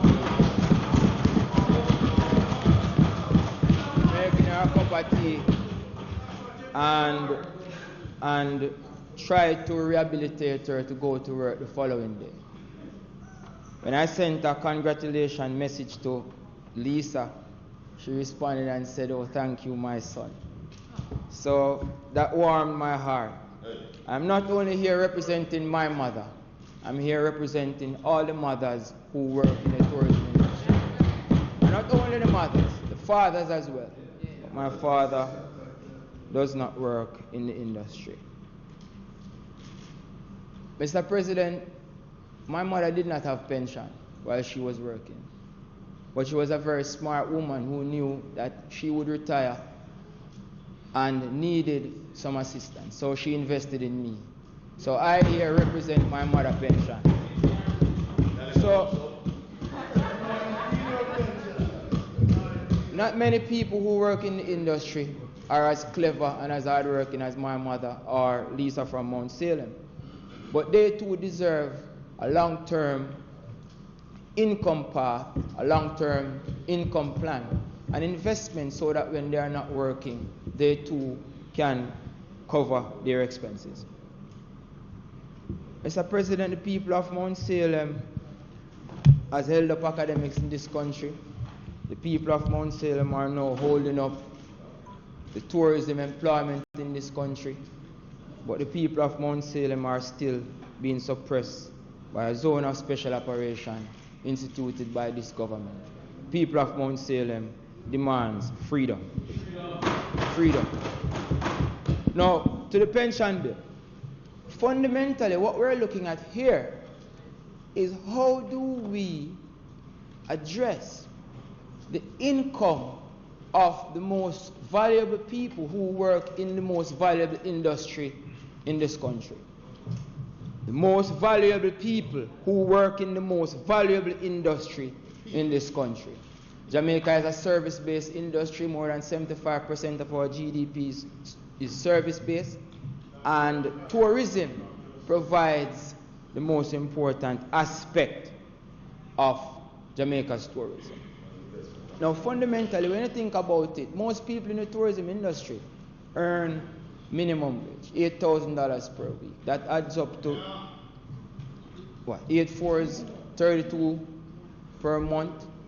And from this, they have to pay their rent, they have to pay electricity bill. As for me, my mother had to send me to university. They have so much expenses coming from this. When you take out 3% of the 32,000, or you take out 5% of the 32,000, per annum, this adds up to somewhere around 12,000 per annum. Now, after 40 years, the 12,000 would add up to somewhere around $400,000 to $500,000. Now, this is the amount that you have put in the pension fund over time. Now, we are promising each person $200,000 per year. So if we're looking at it, and if your money is supposed to grow at a particular interest rate, let's put it at 5% per annum, then the person would have accumulated in that savings a little over $1 million over that 40 years. Now, if you're giving them $200,000 per year, it means therefore that the monies that they have saved in the coffers would only be for 5 years. Which brings us to the important question of how is this pension fund is going to be managed? Because it's very important. I heard of a story of a man who paid his pension for more than 30 years, and when he went to collect after retirement, he's only receiving $1. Oh God. What a wicked pension plan. I heard of another person who paid his pension for more than 30 years, and when he went to collect, only $300 per month. Jamaican dollars, not US. Yes, the IRA that Dan speaks about, they are receiving $300. Now, we understand the type of economy that we live in. We want a lot of output. We want hard work, especially from my mother, from my uncle, from my cousins. But we are not willing to compensate them. Mr. President, we have to think carefully about how we compensate these people who work in this industry. Now, important to me is the pension fund, and I must commend the government, I must commend Senator Crawford, I must commend Comrade Wickham McNeil, and I must also commend the government for the hard work that they have put into creating this pension plan. But it will require more work. Yesterday, we had a meeting with the Juta drivers, J. Cal and Maxi, and I posed the question, how many of you, there are more than 45 of them in the room, and I posed the question, how many of you have a pension plan? And only 4 showed me their hands. Only 4, which is less than 10%. So what we are realizing is that the industry now demands this pension product. The tourism industry demands this pension product. But we have to be careful as to how it is administered, how the product is delivered, and how the product is rolled over so that these people can benefit. If we think about what they're earning close to minimum wage, many of them. if we think about what we extract from their pay plus what their employers contribute, then it won't be enough. Or we will have to have a rapidly growing pension fund that is increasing in its value over the 40-year period. I mean, you will invest our pension in the UK.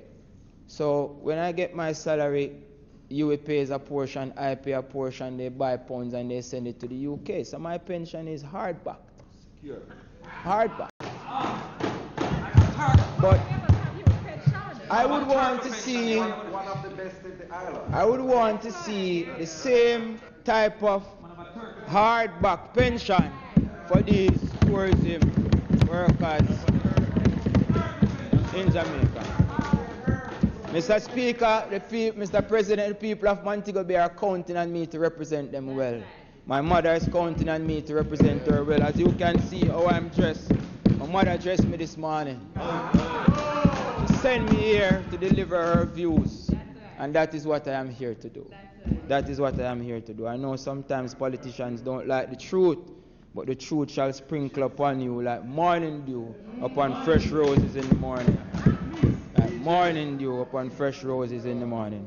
Mr. Speaker, Mr. President, after speaking with the JCAL and Juta workers, I went to the craft market. And then again in the craft market, the people once more face severe challenges in the industry. The rent has been increased by 50% for their shops.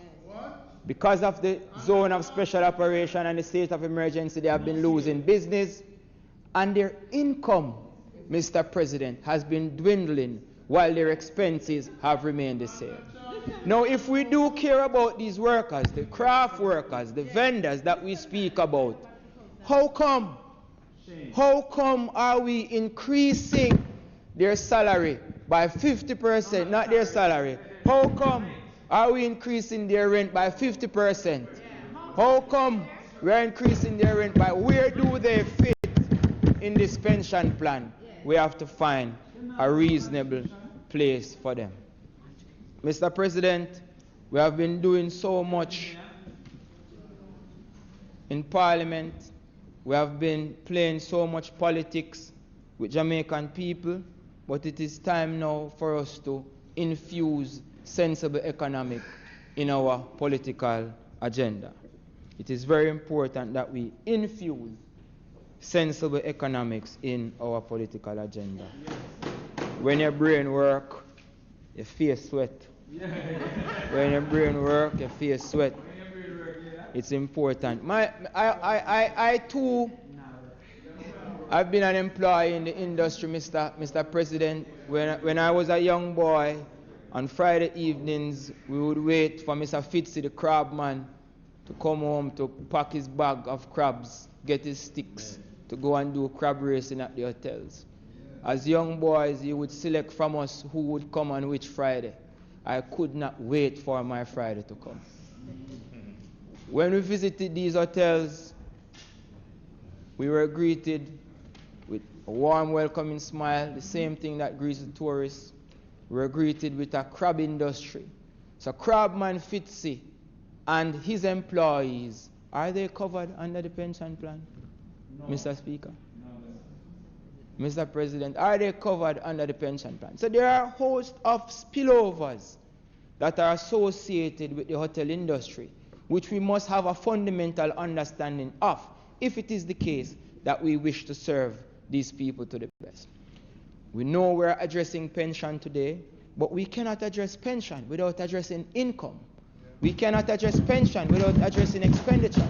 We cannot address pension without looking at the circumstances under which these people live. I complain to my mother, why do we live in the ghetto? Why do we live here when you work there?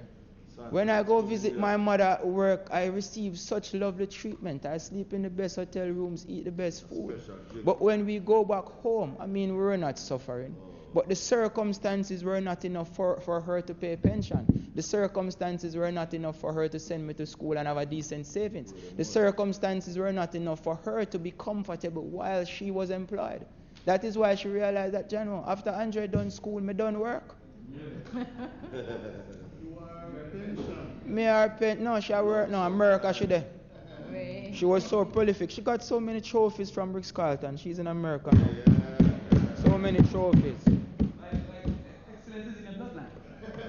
Yeah, excellence. Mount Salem is a place of excellence.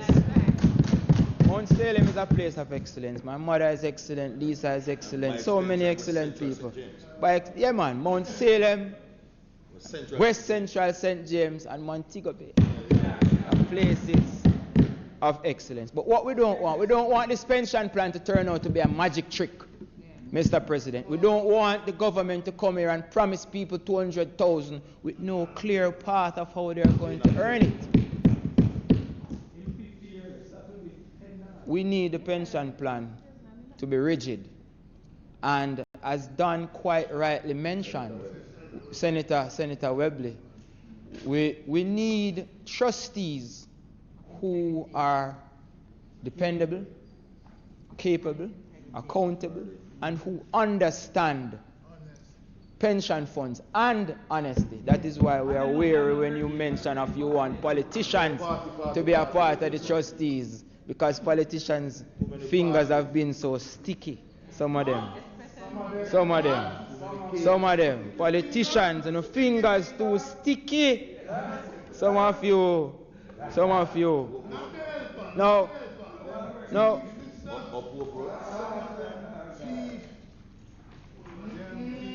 We cannot speak about the tourism industry as being decent work if it does not provide decent pay.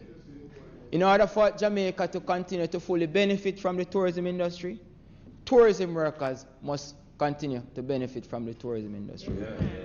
In order for Jamaica to benefit from the tourism industry, tourism workers must continue to benefit from the industry.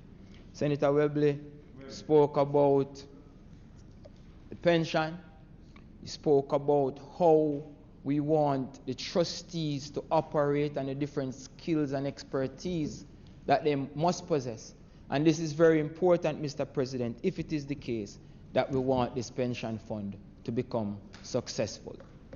Now, as time progresses, you realize that more and more people travel to Jamaica. More and more people spend more money in Jamaica. We talk about roughly 400,000 people being employed in the industry. We talk about earning over $3.2 billion from the industry, which means that each of these workers, if you were to break it down into an earner per worker percentage, like how we have GDP per capita, let us look at tourism earnings per employed person, then we are talking about each person is earning for the country more than $5 million per year. So it beats me. Why?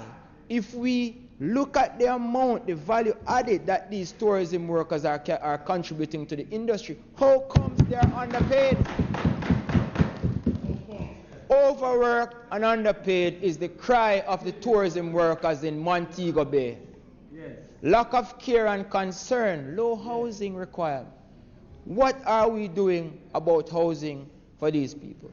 We have to take it very serious because, Mr. President, I decided to join politics because I realized the importance of an understanding of economics to the administering of political policies.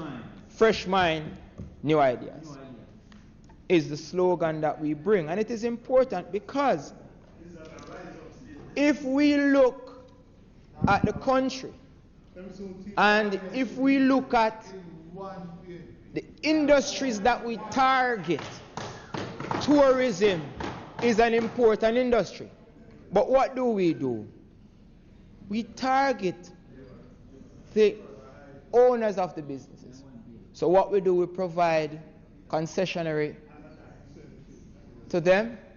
We provide subsidies to them. But they are just one part of the puzzle. The workers, the domestic workers, and I want us to really look at it as well. I want to raise the motion that we look at the percentage of foreign managers who manage the tourism industry. I want to move a motion that we look at the percentage of foreign managers in our hotels. and we look at how best we can infuse this or bridge a gap between them and domestic managers. I know we are capable. I know that Jamaicans have the capability of being excellent hotel and tourism managers, but we are marginalized because of government policy.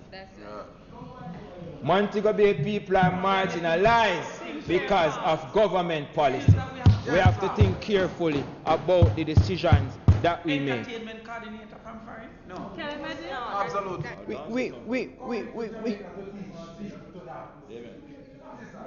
The workers are the backbone of this industry. The workers should therefore be given the privilege to be comfortable in their existence. The workers should be compensated enough so that they feel comfortable going to work on a daily basis. Now,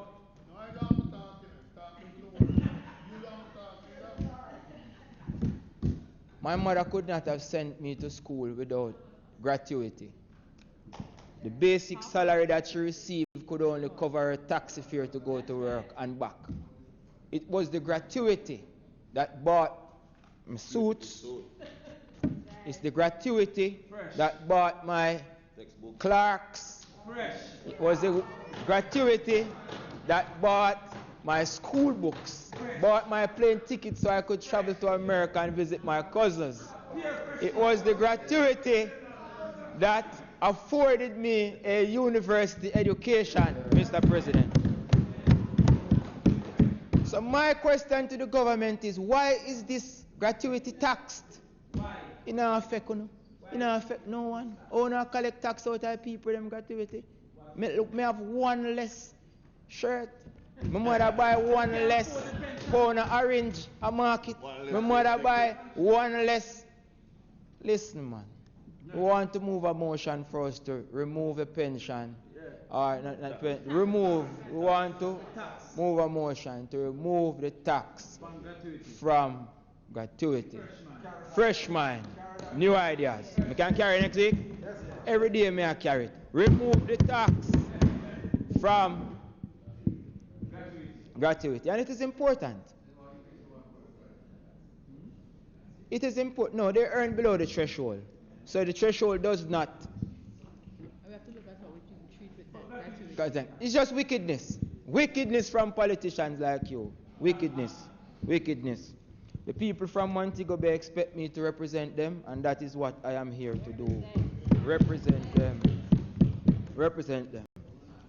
So, remember, Mr. President, pension represents a long-term investment. I teach money management classes, so it's important that we listen to this part. No interruptions.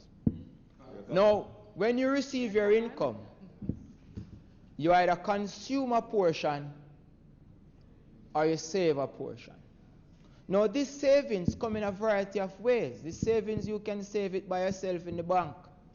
You can put it in a pension fund. You can open an investment account with Sagicor, JMMB, or whichever the case may be, or even First Global. Now, you do this because you want to smooth your income over time and your consumption over time. Now, you can imagine if we pay pension and the pension ends up mismanaged, then all our lifetime investment will lose value. So it is important now, we do not want this pension fund to get in the hands of licky politicians. We want this pension fund to be properly monitored and managed by experts. We want this pension to be properly managed by experts. My mother had to migrate in order to get a decent income. She could not survive in the domestic tourism industry. Most workers in the domestic tourism industry have the wish to migrate to offer their services. Now, I have been to hotels all over the world, from China to England, to Portugal, to the United States, all to Brazil. I've been to hotels all over the world. And the best service I receive is at a hotel in Jamaica. The best people work in the hotels in Jamaica. But when I check the salary levels of the people who work in the hotel in Brazil, and I check the salary levels of the people who work in the hotel in the United States, that's why my mother gone over there. And I check the salary level of the people who work in China, the worst paid are those in Jamaica. How do we provide the best service but we receive the worst pay? And earn the most for the industry. Each person is contributing more than $5 million to what the country receives. That's worker per capita, earnings per worker. They too must receive some improved compensation. They too must be given a chance to earn what we call a decent income, because all these are tabled out in the bill. You want to get decent work. We cannot have decent work without decent pay. We cannot have a decent pension without decent compensation. We cannot have a decent pension without decent compensation. So, Mr. President, the important points I want us to take away from my presentation. 1, Mount Salem, West Central St. James forms excellence for Montego Bay, while Montego Bay creates excellence for Jamaica, and we expect that the people will be respected and compensated in due order. The pension fund must be inclusive, so the Juta workers, the people from the arcade, crabman who brought us as children to crab racing, must also, my good friend Skinny, and I must mention Skinny because Skinny is now selling food to tourism workers. Skinny sell the fish and the conch to locals, and when the tourists come and bring out the lobster, the crab legs, because they too contribute. So the inclusiveness is important. We do not want these people to be excluded. We want the pension fund to be properly managed. We want it to be hard backed, like the pension from the University of the West Indies.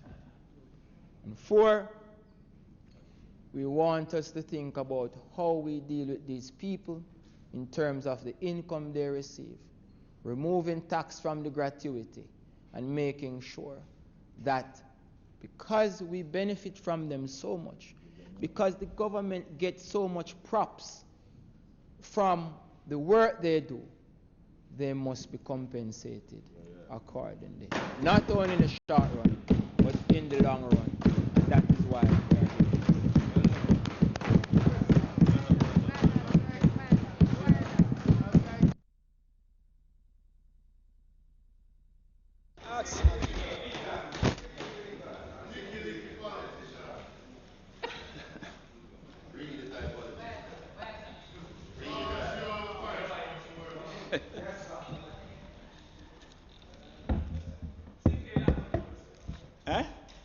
What is that? Thank you, Senator Horton. Senator Sinclair, I recognize you from a seat on your own. Thank you, Mr. President. Mr. President, unlike the previous speaker, I'm an orphan, but I have a wife who dressed me this morning. You know, but well, thank you. I'm going to figure out.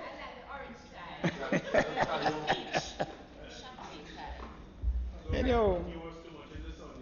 know, I just quickly respond to a few comments made by my colleague, Senator Horton, because he refers to the craft vendors, the craft market in Montego Bay.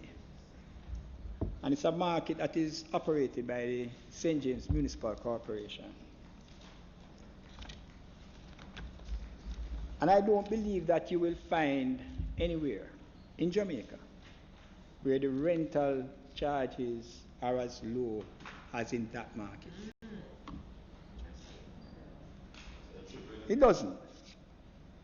And in fact, the municipal corporation subsidizes the operations of the vendors in that market to the tune of millions of dollars every year. If rent is not paid, they can owe it for a particular period of time. Arrangements are made, we accommodate them in the best way we can. And all utility costs are paid by the municipal corporation. So let us get that clear. You refer to the state of emergency affecting them. The market, I'm just responding to what was said. The market has an operating time, as all markets do. And it closes under the legislation, not one that was made by this administration, but a long-standing legislation at 6 p.m. Well within the time of the state of emergency. So state of emergency affects them not. And you know, in response to my colleagues across the floor, when you read a bill, I think it should be read in its entirety. Just read it in its entirety. Read it in its entirety. Senator Brown. Because Senator the description, Brown. Just let the man the interpretation says, we're doing well. the interpretation On a point of order, Mr. President. On a point of order. Take your point of order. Yeah. What is the relevance of the point to the legislation that is being made? I'm referring to. Continue, please, Senator. The legislation to which you're making reference and the examples that you gave describes who the self-employed tourism worker is and the tourism enterprise. The self-employed tourism worker is somebody who delivers a service to a tourism enterprise. And as to what a tourism enterprise is, it is defined in the said legislation that speaks about an entity that is registered under the Tourist Board Act, which has a wide definition under Section 2, very broad, very broad. And so when you look at what is contained there, it encompasses, by any interpretation, the crabman who has the crab race and provides the crab race as an independent person but providing a service within a tourism enterprise. So it covers quite a bit of persons. You know, Mr. President, I stand here in full support of this bill entitled the Tourism Workers Pension Act 2019. The objective of the bill is very noble and commendable. And you know, it was one which was first mooted, and I will give the specifics because I want to support the attitude that my colleague Senator Webb took when he said it went across administrations and there was contribution from both sides. But it was first mooted, and if one looks on the 2007 manifesto of the Jamaica Labour Party, page 45, item 11.18, pension scheme for tourism sector workers. It was stated within that manifesto. So from 2007, and based on what colleague Senator Don Webb said, as in the Ministry of Finance, he worked on it. So the process started from there. And so we must appreciate the effort. Must appreciate the effort of all who have contributed to where we are today. And if you want to speak about it like that, we're implementing the legislation because I'm certain at the end of the day, it is going to be passed.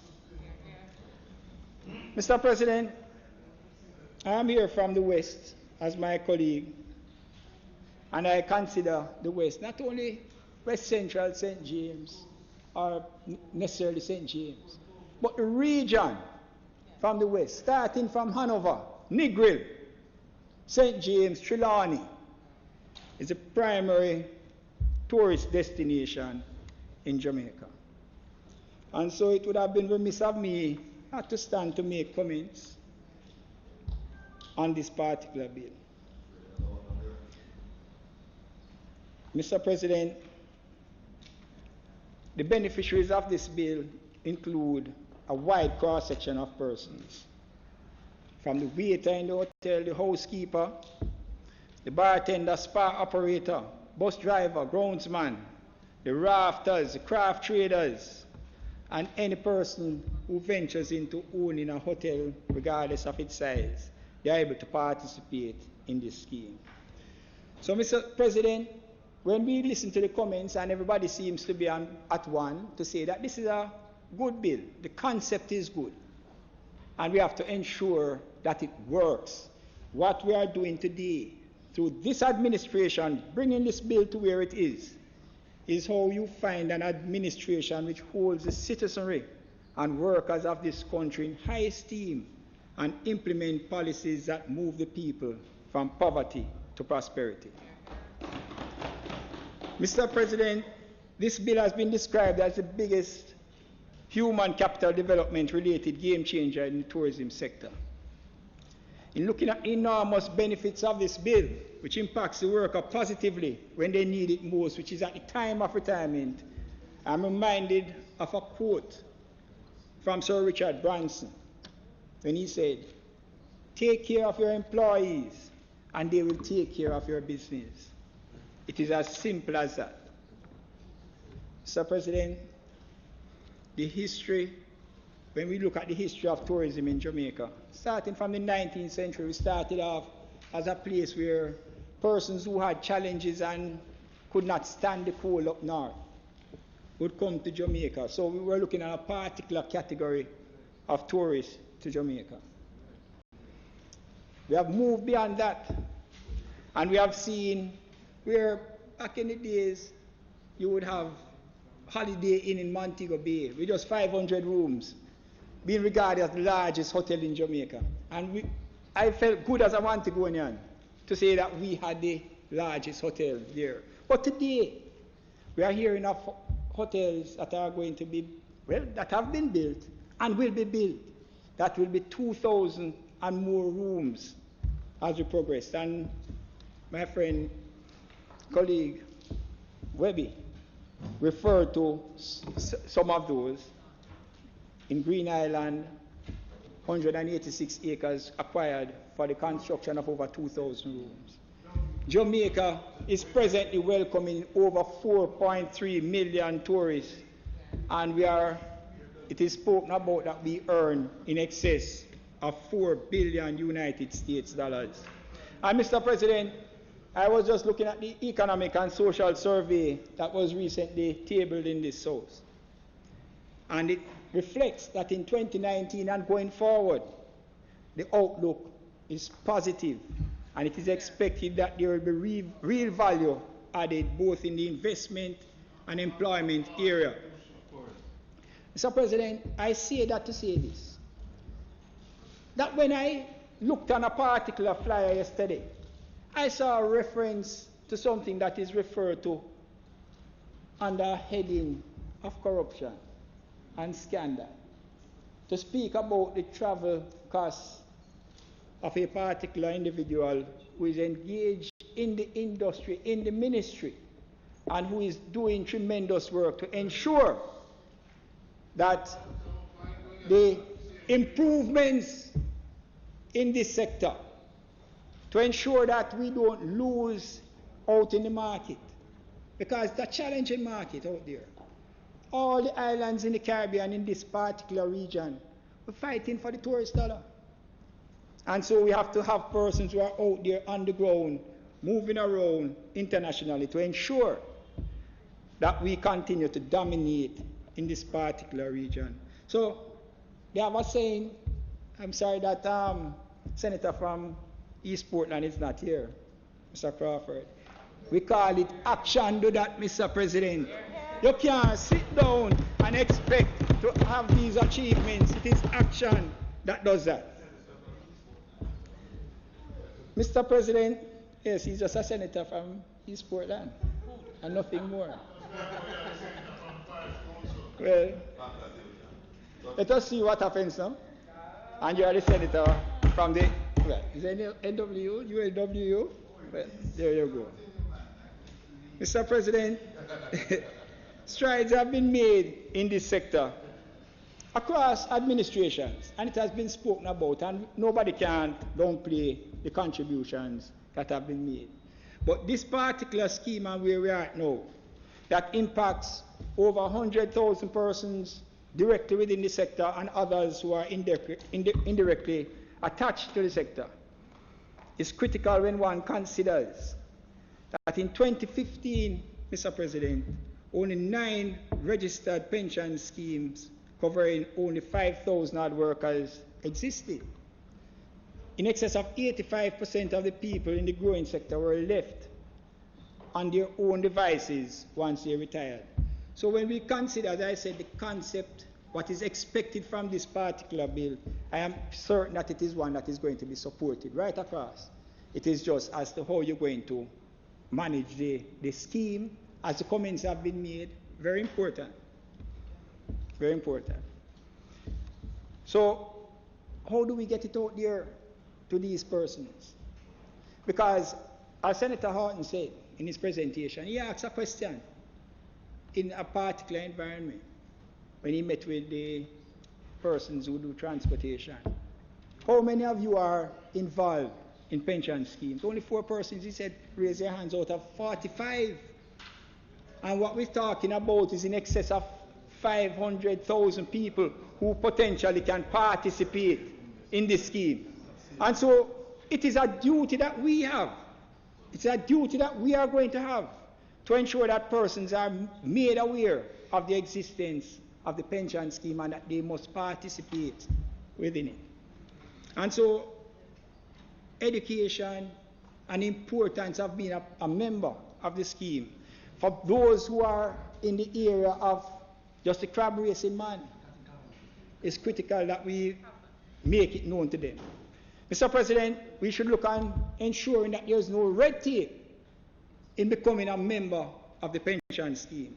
And when I look on clause 17 of the bill, it says that there are persons who have to apply on a prescribed form. But I looked through the bill and I did not see anywhere in the schedule a prescribed form.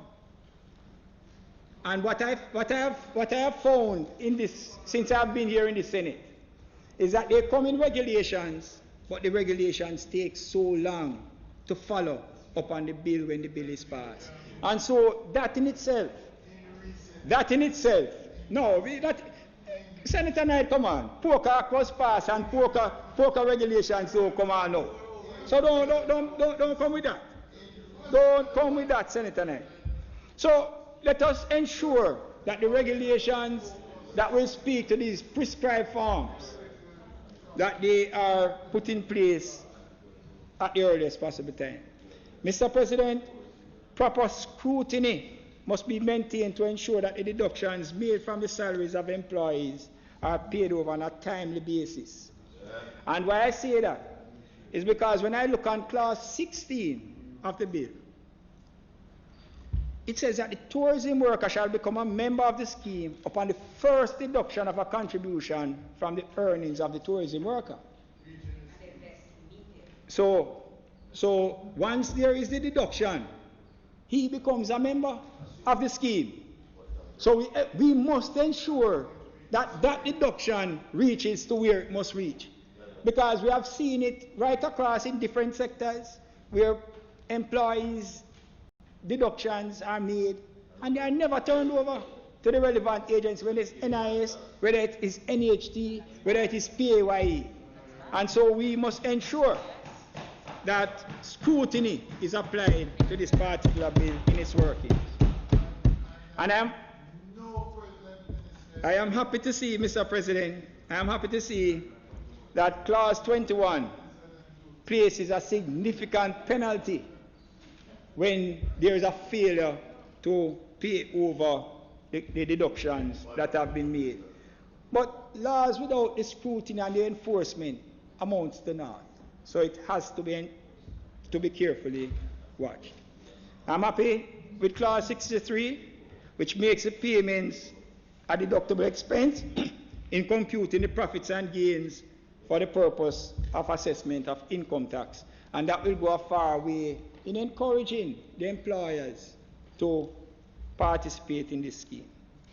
And the individual who also is the self-employed tourism worker.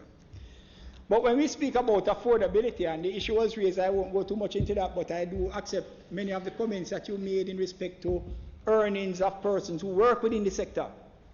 Because you hear the complaints. I represent a community which a lot of the residents in that community also work in the tourism sector. But when you hear the comments about the salary, some persons have even advocated from their level that since the earnings are in US dollars for the hotel, then they as workers should be paid in US currency. So I accept the concern. I advocate for it, sir. I don't want necessarily for that one, but listen up. Mr.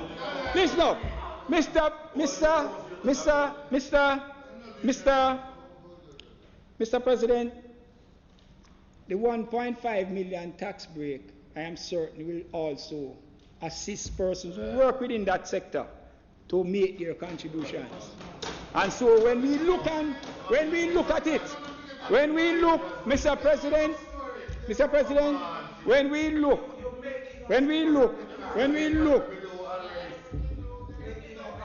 look at it in a broad way, that is also something that will assist in respect to persons being able to make their contributions to this particular scheme. Mr. President, they speak about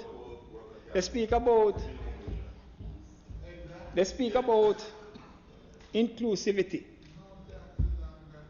The Honorable Prime Minister at the groundbreaking at the Ocean Coral Spring Hotel in Trelawney had this to say, that this administration which he leads believes in inclusive growth and prosperity. Not just the kind of investment that turns over money and increases profit, but the kind of investments that can turn around lives and increase the quality of life that people experience. There is need for greater connectivity in the tourism sector and more inclusivity of the people associated with the industry. Mr. President, this bill also fulfills that mandate of inclusivity. And when we look on the attitude of this administration, comments have been made, but let us look at them. In St. James, 754 affordable housing units will be constructed in Rhine Park. Mr. President, this property was acquired through the TEF in 2009. And we all know that there were changes in 2011, where another administration was at the helm. The election was 2011. They were going over into 2012. Take it easy, Senator Nay. 2012, yes, that you actually took over the reins. The election was in 2011. What happened? What happened with those 700 and odd houses? This land was bought for the purpose of affording, preparing, building affordable housing for tourism workers. Between 2011, 2012 to 2016, nothing happened. Nothing happened. This administration is unplugging the pipeline and giving prosperity to the people. When we have started the construction, the contract has been signed for the construction of 754 affordable housing units for tourism workers on the Rhine Park property. Mr. President, in Grange Pen, a greenfield and brownfield project is underway for ensuring 1,000 housing units for tourism workers. And when we look right across St. James, where tourism workers, Mr. President, tourism workers live. When you look at Providence Heights, when we asked the administration prior to 2007, a PNP administration with a particular Minister of Housing there, to improve the area because these are persons who work within the tourism sector. What it is that we got? Nothing. It was in 2007 to 2011 that the improvements for housing solutions was done in Providence, done in Flankers, done in Barretown, done in Lilliput. Senator Skerfrey, I'm going to appeal to you. Stop the shouting, man. Okay, Mr. If you have a point of order, stand and make it. Let me finish, please. Yeah. Stand and make a point of order if that's what you're doing, rather than just shouting across the floor. It is very distracting. Thank you, Mr. President. My apology for distracting you. Point of order. The relevance of the member's point, and I want to know which clause of the bill is he referencing when he makes that point. Continue, Senator. Well, there was a comment that was made by Senator Horton in respect to housing, improvements in the environment and the community. 6 billion spent in Montego and its environs, Senator Horton. Improvements, Providence Heights again, Barretown, Lilliput, Zion. Improve the aesthetics for those who work within the hotel sector. Make them feel good about themselves. Mr. President, in Montego Bay, the $1.2 billion beach park that is being done under the UDC is something that is going to bring and improve the psyche of the people in the parish of St. James, improve the psyche of the persons who work within the tourism sector and cause them to feel good about themselves. And you know, Mr. President, my friend speaks about sticky fingers. And again, I saw some reference, because it's not everything that you must call scandal, you know. If it's not scandal, it's not scandal. You talk about a sign which is constructed out through the TF. The $17 million sign. Mr. President, I just want to say to them, they must stop bad mind the people of Montego behind them side. Stop bad mind the people of St. James. Mr. President, the people of St. James love the sign. The tourists who come here, they also love the sign. The amount of persons I see taking photographs in relation to the sign. And when I look at it and I compare it, you know what probably you must do? Like Peter 1 take one color and Peter 2 take a different color, because you can change the color of the sign to suit whatever you want. You can use the sign for that purpose. Benefit from the sign. President. I get insulted. It escapes us on this side as to the relevance to this debate of this sign, this controversial sign in Montego Bay by the airport. And since my friend is a stickler for relevance, we hope that he will set that example. Thank you, Senator Knight. Explain the relevance and continue if you can explain the relevance. So, no, please, wait.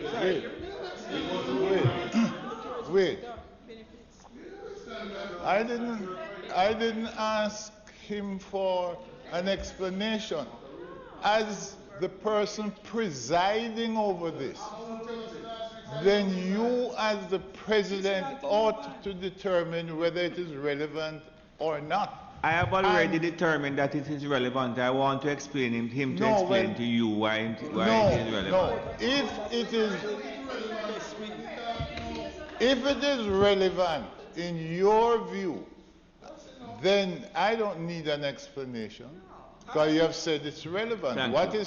Please let me finish. Thank you.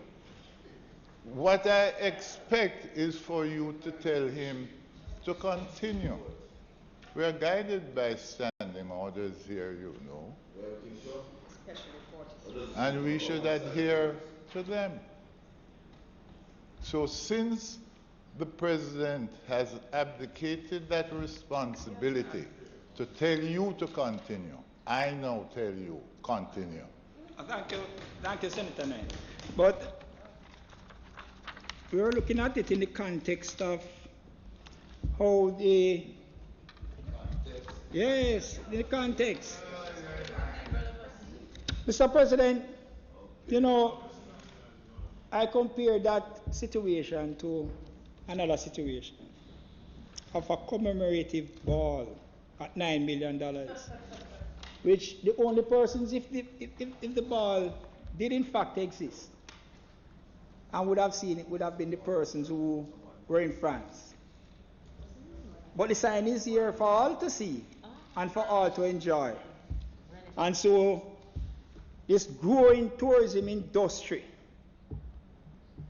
that we all seek to derive a benefit from, through which the pension bill and the persons who work within the tourism sector derive a benefit. We would have also wanted to have benefited from being able to see the ball. Mr. Chairman, President, a point of order. Yeah, member is imputing motive to a member of another chamber who took responsibility as Minister of Finance, of Tourism, to promote Jamaica during the World Cup in France. And as a result of that, numerous, hundreds, thousands of tourists have come to Jamaica, as this government and the previous government has done for sporting events like the Olympics and World Games. And to impute that there was no ball. And I was in Europe and I saw the ball. I know that there's a ball. Is to impute improper motive. It's to treat the member with the same type of thinking that comes from that seat beside Senator Charles in the past. Senator, continue, please. I'm just saying I would have wanted for myself and all the residents of Flankers and Lilliput and Zion who never went to France to be able to see and enjoy this ball. Yes. So that is what we're talking about. You know, and we move, Mr. President, it was commented about the linkages, the need for linkages in order for persons to be able to contribute and participate in this bill, because as I said, this particular bill is wide. It involves persons who provide services. And when I look at what is happening in Lilliput in St. James under the Minister of Tourism, Member of Parliament, Edmund Bartlett, Mr. President, it is said that the citizens in Lilliput community of St. James have participated in backyard gardening, providing tomatoes, bell peppers, and other vegetables using hydroponic technology. It was on TVGA, CVM for all to see. Persons just across the road from these major hotels can participate now under this particular bill because they are providing services in agricultural products to hotels. They are also going to be included and can be included in contributing to pension as self-employed tourism workers. That is to show you how far it goes. This is a transformational bill. It can transform communities. Mr. President, I have a young man up in the Providence sites in Flankers who raises ornamental fish, and he deals with hotels in respect to ensuring that their aquariums are kept clean and they are provided with ornamental fish. He can also participate under this as a self-employed tourism worker, and how wide this description facilitates. So, Mr. President, in the area of training, as has been referred to, spoken about that persons need to be trained, there is significant training that is taking place. There is projection for our university to be provided for persons to be trained in the hotel sector. You know, comments again by Senator Horton. Senator Horton, you and I have to work together. across the aisle. Let us work together across the aisle. Because the same passion that you spoke about in respect to the persons in the entertainment sector, persons who come here from overseas, and they come here bending our laws to work within hotels, but they appear to be guests. So when immigration go there, there's an appearance of these persons as guests, but they are displacing locals in the hotel sector. And I mean to say, Mr. President,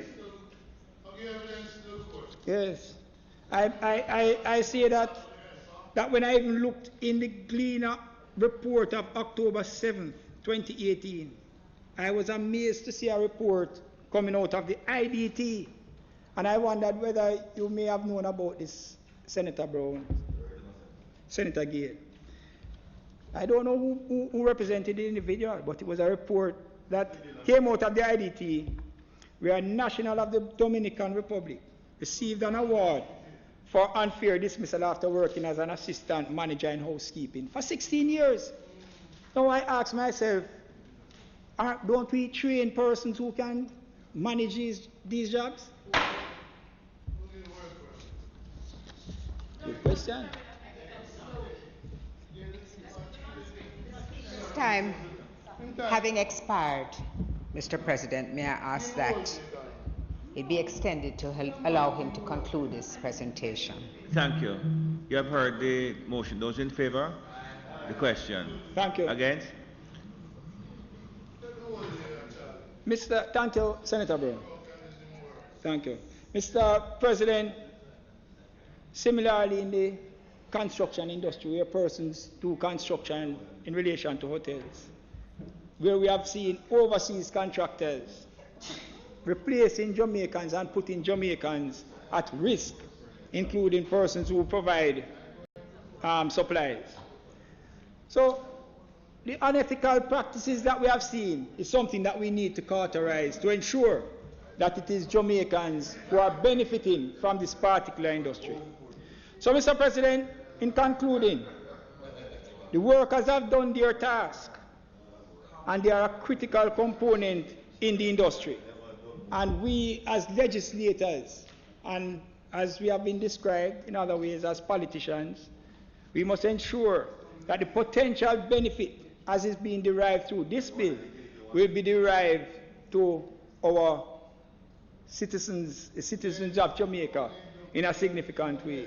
As the saying goes, Mr. President, let us give unto Caesar that to which he is due. I thank you, Mr. President.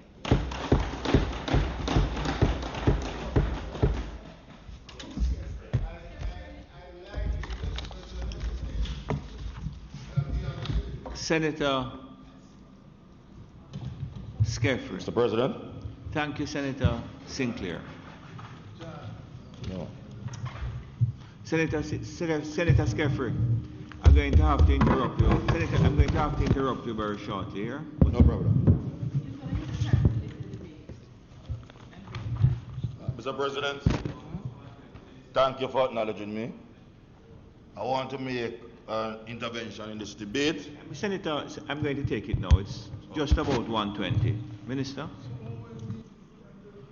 In that regard, Mr. President, the time being what it is, I ask that we move for us to sit beyond 1:30 to complete the business of the day. Thank you. I've heard the question, which is that the Senate be permitted to sit beyond 1:30 to complete the business of the day. In favor? Against? Thank you, Senator Skeffrey, for allowing me. No problem, Mr. President. Mr. President, I also rise to make a contribution in this debate, and my emphasis is to make some observations and clarity on some specific clauses in the bill. But before I do that, I want to also acknowledge the importance of this critical bill that we are debating today, because anything that seeks to benefit our workers in whatever sector must be something that we must support, and we on this side support this 100%. But while we are seeking today to deal with the pension plan for tourism workers, let us also acknowledge that there are many other workers in many other sectors that, though happy for the tourism workers, as we debate this bill, is asking, what about me? What about me? And therefore, we need to look at a broad-based plan to have a pension plan for workers in our country in a broad-based way so they can have some comfort upon retirement. Also, the management of this plan is important. Many other speakers have said that. We have seen exemplary evidence where persons mismanage funds in other schemes. There is also a case that is still under investigation. PAC has dealt with that, some 600,000 not properly invested in accordance with the plan. We need to ensure that. And a point that was made earlier on in terms of outsourcing work, contract work, I want to ensure, Senator Gale, that the two players in the tourism sector now don't outsource certain activities so as to get around from contributing to this fund. And we have to watch that as we move forward. And ultimately, it has been said, and I repeat, for to have a good pension plan, person has to have a proper salary. The base is important, because the more you earn, then the greater that 5% will be, and the greater the security of the scheme and the benefit at the end of the day. So I also want to encourage that while government set up this plan, we, in partnership with the tourism industry, seek to give our workers a better pay so they can contribute to this scheme and have something meaningful upon retirement. I just want to turn to the bill itself and just to make some observations, seek some clarifications, and also make a few proposed amendments / recommendations. And I'll start with the first, that's clause 2 on page 3. Might be a simple point, but in our definition of a document, I always believe that we must make our bills simple, easy to understand, and bear in mind that in all cases, the very workers must be able to take up this bill when it comes into law, read it and understand it in a general way, while they might seek clarification from certain legal aspects. So I've seen many bills before us where we use a term to define a term. So we have document here, for example, means in addition to a document. And this might be the language, the style. But I propose that we redraft that to probably say means in addition to information in writing, anything or manner in which other information or any description is recorded or stored. So that's probably, so we have the term in document, we have to use it in the term and replace it with information. So we can, so what I'm proposing, document means in addition to information in writing, comma, anything or manner in which other information of any description is recorded or stored. So we have greater clarity as to what we mean. So that's a proposed amendment there. In terms of the same page, early retirement, I just want to ask a question. I know it used to happen previously in retirement. We know we have now the pension, the National Pension Act. But let's say you have the worker that not yet attained the minimum age for early retirement of 55. But he completes 33 years. So that worker started at 18 years. Service in the industry. In the industry. Yes, service in the industry. Complete 33 years of service in the industry. Started at age 18, now 51 thereabout. And this, what's the opportunity there for that worker? Does that worker has to wait until 55 to get full benefit? If it decides, I'm well tired, I want to go home, will he be able to, that worker be able to get the maximum benefit having done 30? I know, for example, in the police force, age of 55. So how could we ensure that such a worker is able to still benefit under this scheme, though not reaching the minimum age for early retirement of 55? So I just seek some clarity as to what are the opportunities that lies there for the worker. If I go to page 4, still on clause 2, and I just ask another question again on the late retirement. and for the self-employed worker reaches 70 years, is it mandatory that he or she has to stop contribute to the scheme? But you're self-employed, I am strong and healthy, 75, 72, 73, can I still contribute to this scheme and derive the benefits at a later age than 70? So is it mandatory that at 70, if you are self-employed, you have to, are you beneficial? So what's the latitude here for the self-employed to continue to contribute after the 70 years, which is the maximum age for late retirement? So I need some clarity there, because the self-employed is still earning, don't ready to go home physically nor mentally, but will still have to contribute because healthy and strong and can go to about 80, 85. So I'm just asking for clarity, because it might be implied that you can. I just want the minister in closing to shed greater light on that. Because we're using this debate not just to look at scandals, but to educate the workers, those who are listening, watching, so they can understand where we are. I don't understand him. But probably at some fest next weekend we can talk.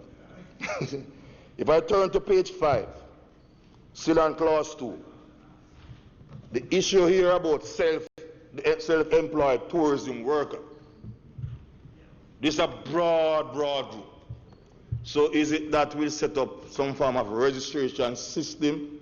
I know for them to benefit, they will go and apply to the commission. But in this context, many of them probably don't even know that I am so defined as a tourism worker. So I might be contributing to the sector, but based on the broad definition, they might not even think they are qualified. So is it that we will be proactive as a government, seek to have some public notification, encourage them, have a system of registration, then encourage them to so apply to the scheme? Because the more of these persons we can capture in the network, then the better it will be for them and ultimately for us as a society as we speak to security of their survival as they move beyond retirement age. So I'm encouraging that we do that if it's possible, while at the same time having a massive public education program around this new bill when it becomes law, and what are the benefits for the workers directly in the industry and those indirectly are self-employed, so we can capture a broad base as we move forward. I turn to page 9, clause 10. Says Senator Sinclair, we do read the bill on this side. Contrary to what you think, all of us, all 8 of us. Clause 10, just for reinforcement. We're going to put $1 billion of the people's money into this fund scheme to establish, and I support it. And perhaps if there's greater latitude to put more, then we'll encourage it also. But the management, Minister, the management, Mr. President, is important. We have to ensure that this is corrupt-free. Corruption, no corruption with the people's money here. And we're going to quarrel about who is corrupt, who did what then and then. Let us understand that is the people's money to benefit the workers. Many of those will be at the lower end of the employment spectrum. And so we can't put this large sum plus their own contribution from the employers, and they have this expectation that at the time of retirement they're supposed to get X and Y, and then when you're ready, you can't give proper account. But let us understand that this is not free money. It's important money, but not free money. And the opportunity cost here could be, for example, 38 schools that are still on the shift system, including primary schools. And if we're not going to management, primary schools. There are many primary schools that are still on shift system, Senator Webb. Port Antonio Primary is one such school. So what I'm saying, if we're not going to manage this fund well, to benefit the workers, we're going to waste it. And it's not just about politicians. Remember, many of those trustees, as we say, must have the highest level of integrity to protect the taxpayers' money and the workers' money and the employers' money. So we need to ensure that we have value for money, sustainability in the scheme as we move forward. So I just want to encourage us there and to reinforce that point. As I move to clause 13, page 12. I'm on page 12. Just a little clarification. Yeah, page 12, clause 13. We want to speak about authorized person. I know it's not clause 2 mention it under the interpretation, but there were no specific definition. It merely said authorized person means a person to whom the board has delegated any of its functions in accordance with section 13. And in section 13 mention the term authorized person. So I just want to ask if whereby we have regulations that will have some guidelines as to how we qualify this phrase authorized persons. What are the things we look for to so classify some of these persons so we can have a clear understanding as we move forward. So guidelines is always important to protect the interests of the scheme as we move forward. So that's just basically my recommendation. Doesn't have to be, I don't think we need to be clearly define it here, but some guidelines in the regulations have to be developed at a later stage as we move forward. Page 13, clause 15, subsection 2. Mr. President, I wanted to read this because you probably will understand the reference as I make them. It speaks to a person shall not be eligible for membership in the scheme unless such person is ordinarily resident in Jamaica for a continuous period of not less than 6 months. But Mr. President, there's another act, the ROPA, in the first schedule, that also has a definition for ordinary residents. Ordinary residents. The challenge I have here is the continuous period of not less than 6 months. You could legitimately exclude workers in industry, more so the unemployed workers. Let me cite the example. You have a taxi driver, for example, in Mobile Center, Sinclair, operates in the industry. But this taxi driver also is employed in the overseas employment program, farm work, or the hotel program, Mr. President. He's away for 7 months, which is often the case. So he's only here legitimately for 5 months. If you read this, not able to be here 6 continuous months, then you're excluding this individual that is operating when he gets back here for that last 5 months as a legitimate unemployed person in industry. So a taxi driver might deliver some goods, raftman, so I'm here as a rafter. I operate 5 months because I might have my little private setup, so when I'm not here I might close it down or my brother runs it for me. But when I'm back, I am the person in charge. But it's only 5 months. And then the ROPA speaks about ordinary residents, meaning, for example, your address where you normally sleeps or where your family is, even if you are not there or you're away from that temporarily. So I speak is here in this first schedule, and you can look at that definition. It doesn't put a time frame to it. That's the difference between the ROPA and what we have here. So it leaves it on a case-by-case assessment as each individual represents his or her case, and the commissioner or the board would make determination. But as we have it here, it basically shuts out the person who is not here for 6 months, and therefore can be seen as discriminatory. And this person can also contribute to the scheme because it's a legitimate employment when they are not here. No, it's in Jamaica. Yeah. It doesn't, it seems to me it doesn't exclude the person continuously. In other words, if you don't, yeah. And then if the person keeps going abroad every year, then they wouldn't meet other criteria for the thing. Well, so what you want is a definition of the which might be useful to you in another place. Yeah, yes. No, same conversation.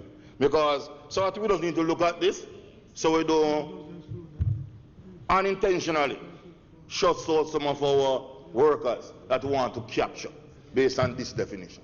So I urge a greater scrutiny of the definition, and if we can remove it not less than 6 months.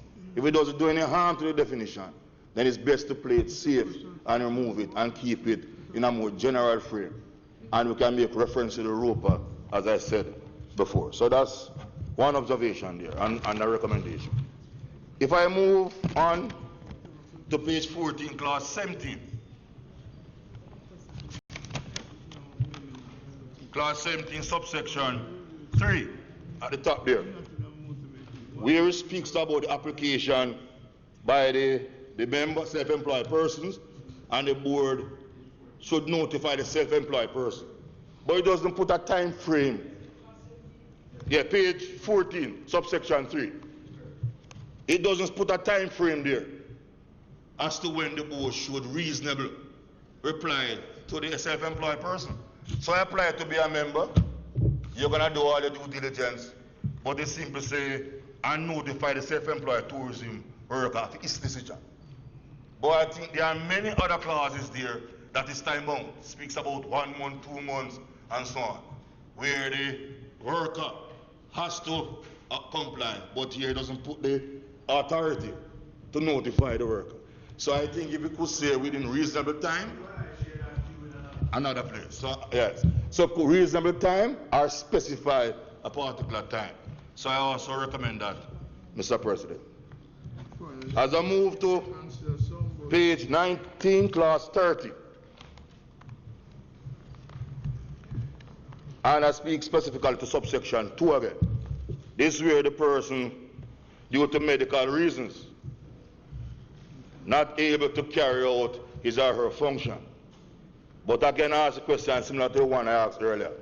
If this person is under 55 and due to ill health is permanently retired, quote unquote, but under 55, will this person entitled to all the full benefits under the scheme? So they're seeking that clarification again as we seek to educate the public and ourselves in the operationalization of the bill when it becomes the act. So I just want to have that clarification. Come on, Repeat? No, I was saying, under subsection 2, it speaks about a person due to ill health has to retire.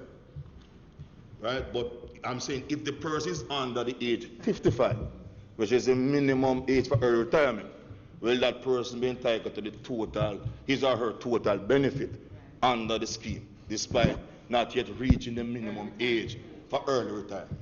And I'm hearing yes, and I assume so, but I highlight it nonetheless for greater clarification as we seek to inform our citizens. I move to page 21, clause 34. Page 21, clause 34, subsection 1. As a minor point, in terms of our advertisement in local and overseas national daily newspaper. Well, Mr. President, we are passing a bill in 21st century Jamaica, and we are both about the digital space, but we are still being highly traditional. So why not speak about website and the use of social media and so on also? So the board could establish its website, social media platforms, and also advertise on those platforms so citizens can get the information more direct and quicker, in addition to the local newspaper. Senator Kerry, what I'm going to suggest to you is you just have a word with the minister and seek to replace the words overseas national newspaper with something more inclusive, because we have done that before. So I made a point, and I'm sure the technical team, if they see the logics in the point, can start to draft something.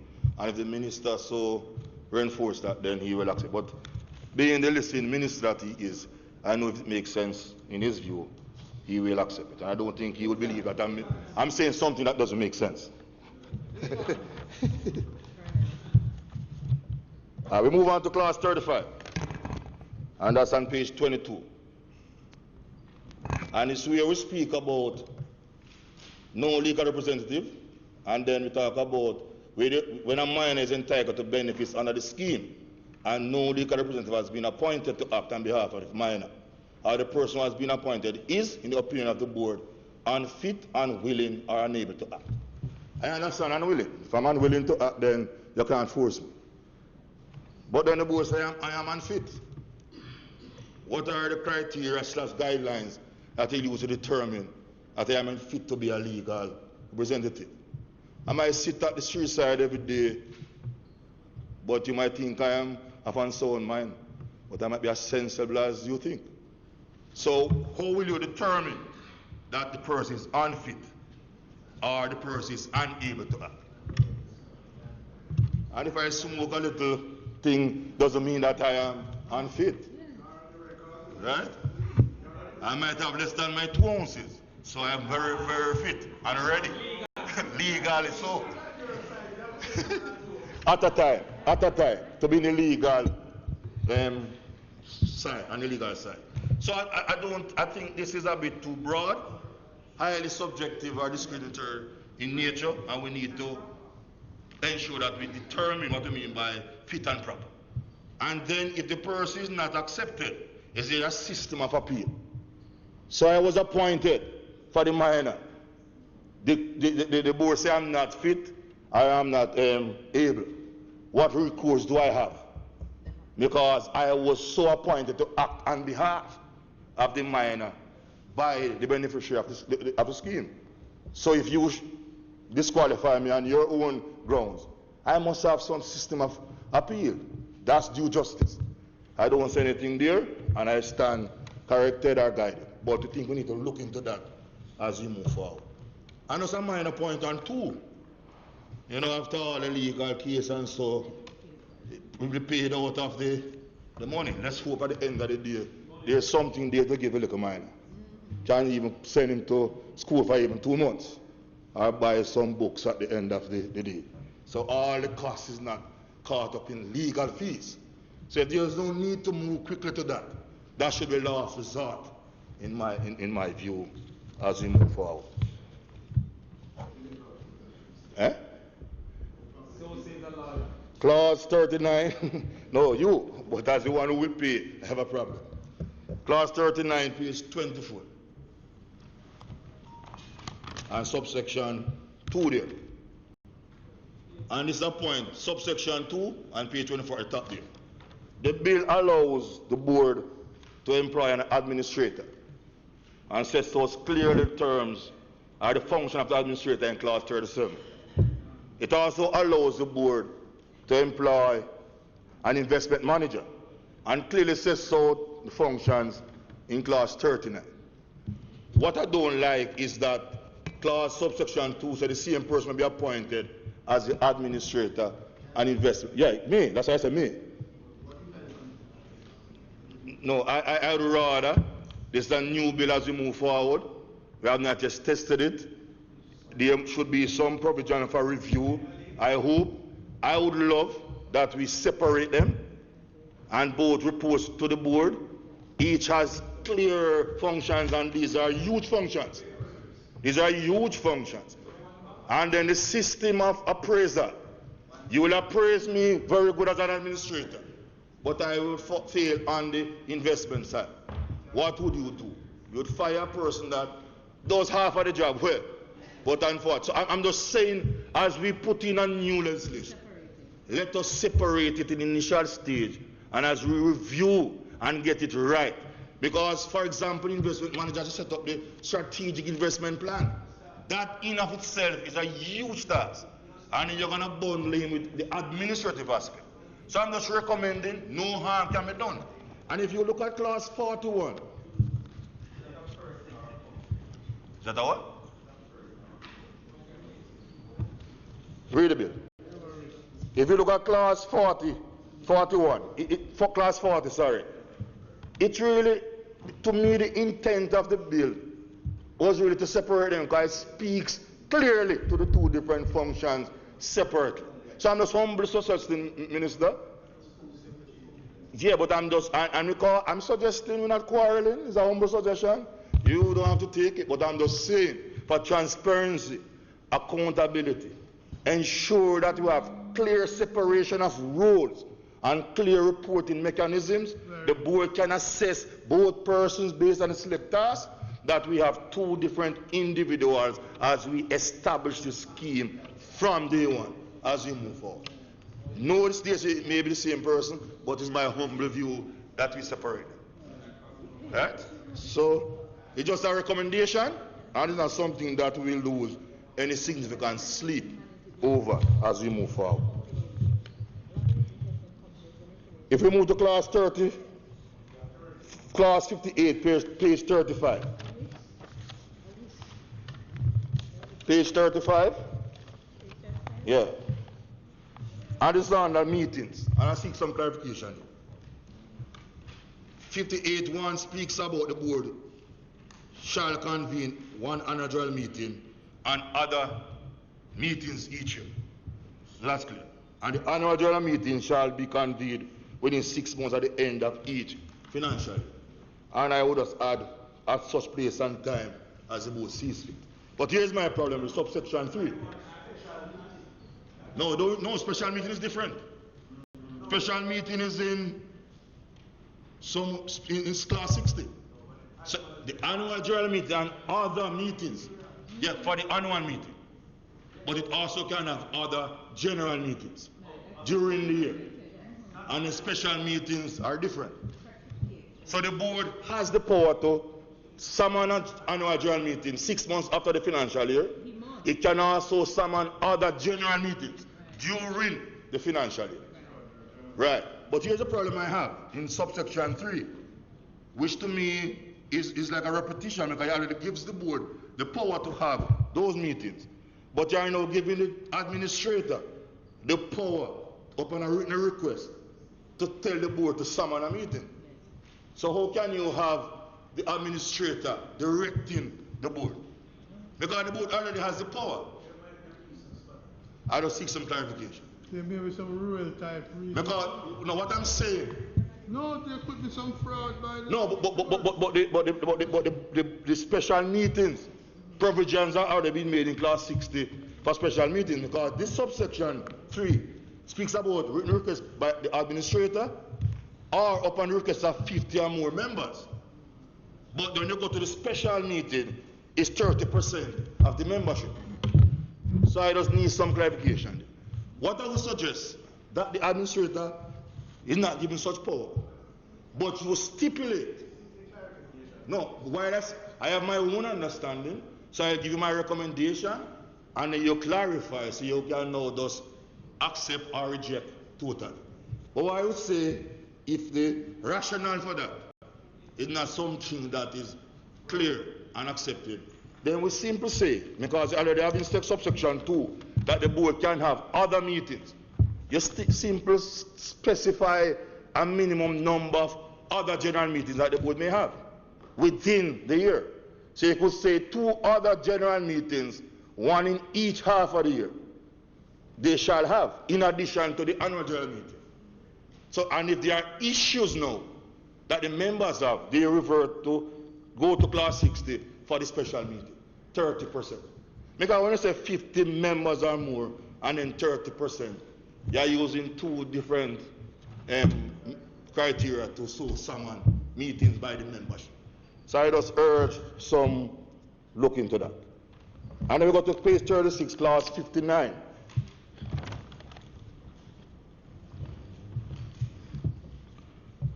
Yes, page 36, class 59. Subsection 3, the use of social media again. That point was made. So we can look at that again in subsection 3, use of social media. 59. Page 36, class 59, subsection 3. I want to speak about the newspaper, so I'm saying to be consistent, social media. And there's a query for subsection 1, 28 days notice for members. Is that within the norm? Oh, it seems a bit long for me as we strive for efficiency, but if it's within the norm, I am good. Adequate? Okay, but it can be relative. But I make no big heavy weight of that as we move forward. Then I will go now to page 38. I will go to the first schedule, page 38. How can we have a board of trustees and no representative for the workers. How can we do that, Mr. Chairman? Now, how can we do that? It must be so clearly stated that at least one, and I recommend more than one, but at least one member from the Confederation of Trade Union must be a representative on this board of trustees. You're not a one-way street. Governor, you're not that. Clap me, man. Let me feel good, man. Clap me. Eh? As a member from the Confederation of Trade Unions, to speak on behalf of workers at this board of trustees. Because it speaks about the minimum appointment and so on. And just question again, Mr. President, to the minister. I know there's a minimum membership, but there's no maximum membership. So the minister can or may appoint other members as he sees fit. So there's no maximum. And then that having no maximum, you might have challenged if a minister seems to move from the minimum 7 to 18, for example, for whatever reason he sees fit, and the quorum being 50% plus 1, then the law are 90. But the law, the greater point I'm making, no, the quorum is 50% plus 1. But so the larger the membership, then you might have challenge in convening a meeting. What? No, that's not standard. Senator Kerry, to continue. Senator Morgan, because it has been happening in other boards, doesn't mean it's right. Corruption has been happening for quite a while, doesn't mean it's right to happen today. Right?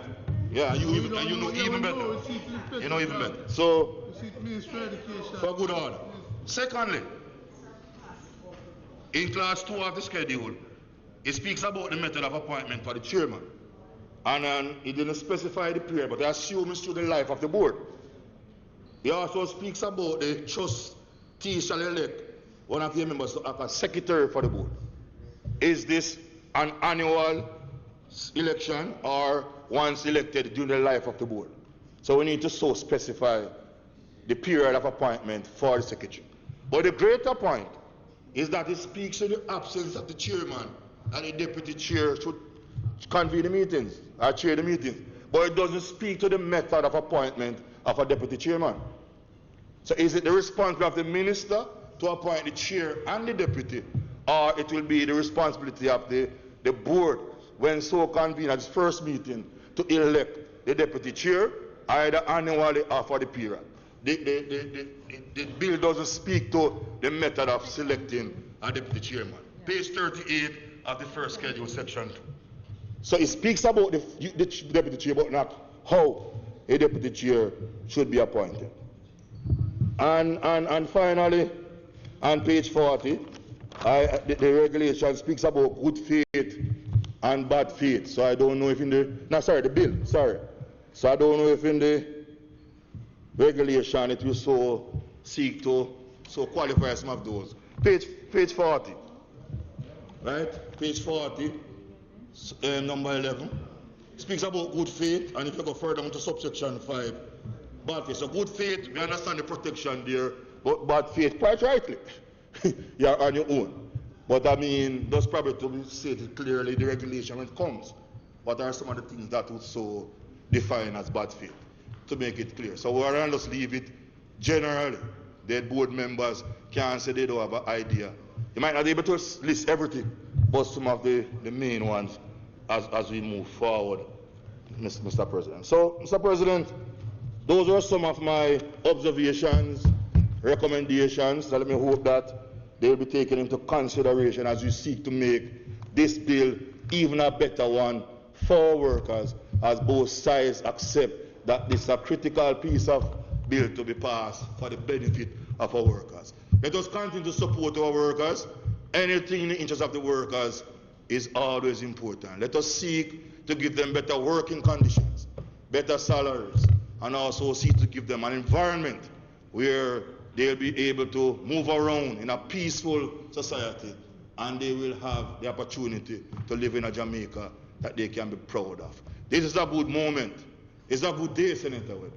It's a good day for you and I in the Senate. Last week you said otherwise. But I know today you will say otherwise also. So it's a good day, and I hail this bill. And this bill is coming from afar, and we give credit to all those who have contributed. And let's not always forget that our side has played our critical role with former Minister Wickham McNeil. Thank you, Mr. President. Senator Gale. Senator Gale. Senator Skeffrey. Senator Skeffrey, thanks for a useful contribution. It is 7 minutes to 2. I'm going to suspend this debate until 2:15 to allow the technical staff to refresh themselves, and of course the staff. So this debate now stands. No, I'm suspending the debate. I don't need a motion. I'm going to suspend the debate and the sitting until 2:15.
Hi, I'm Tyrus Riley, and I'm here to tell you, this inflation thing is important.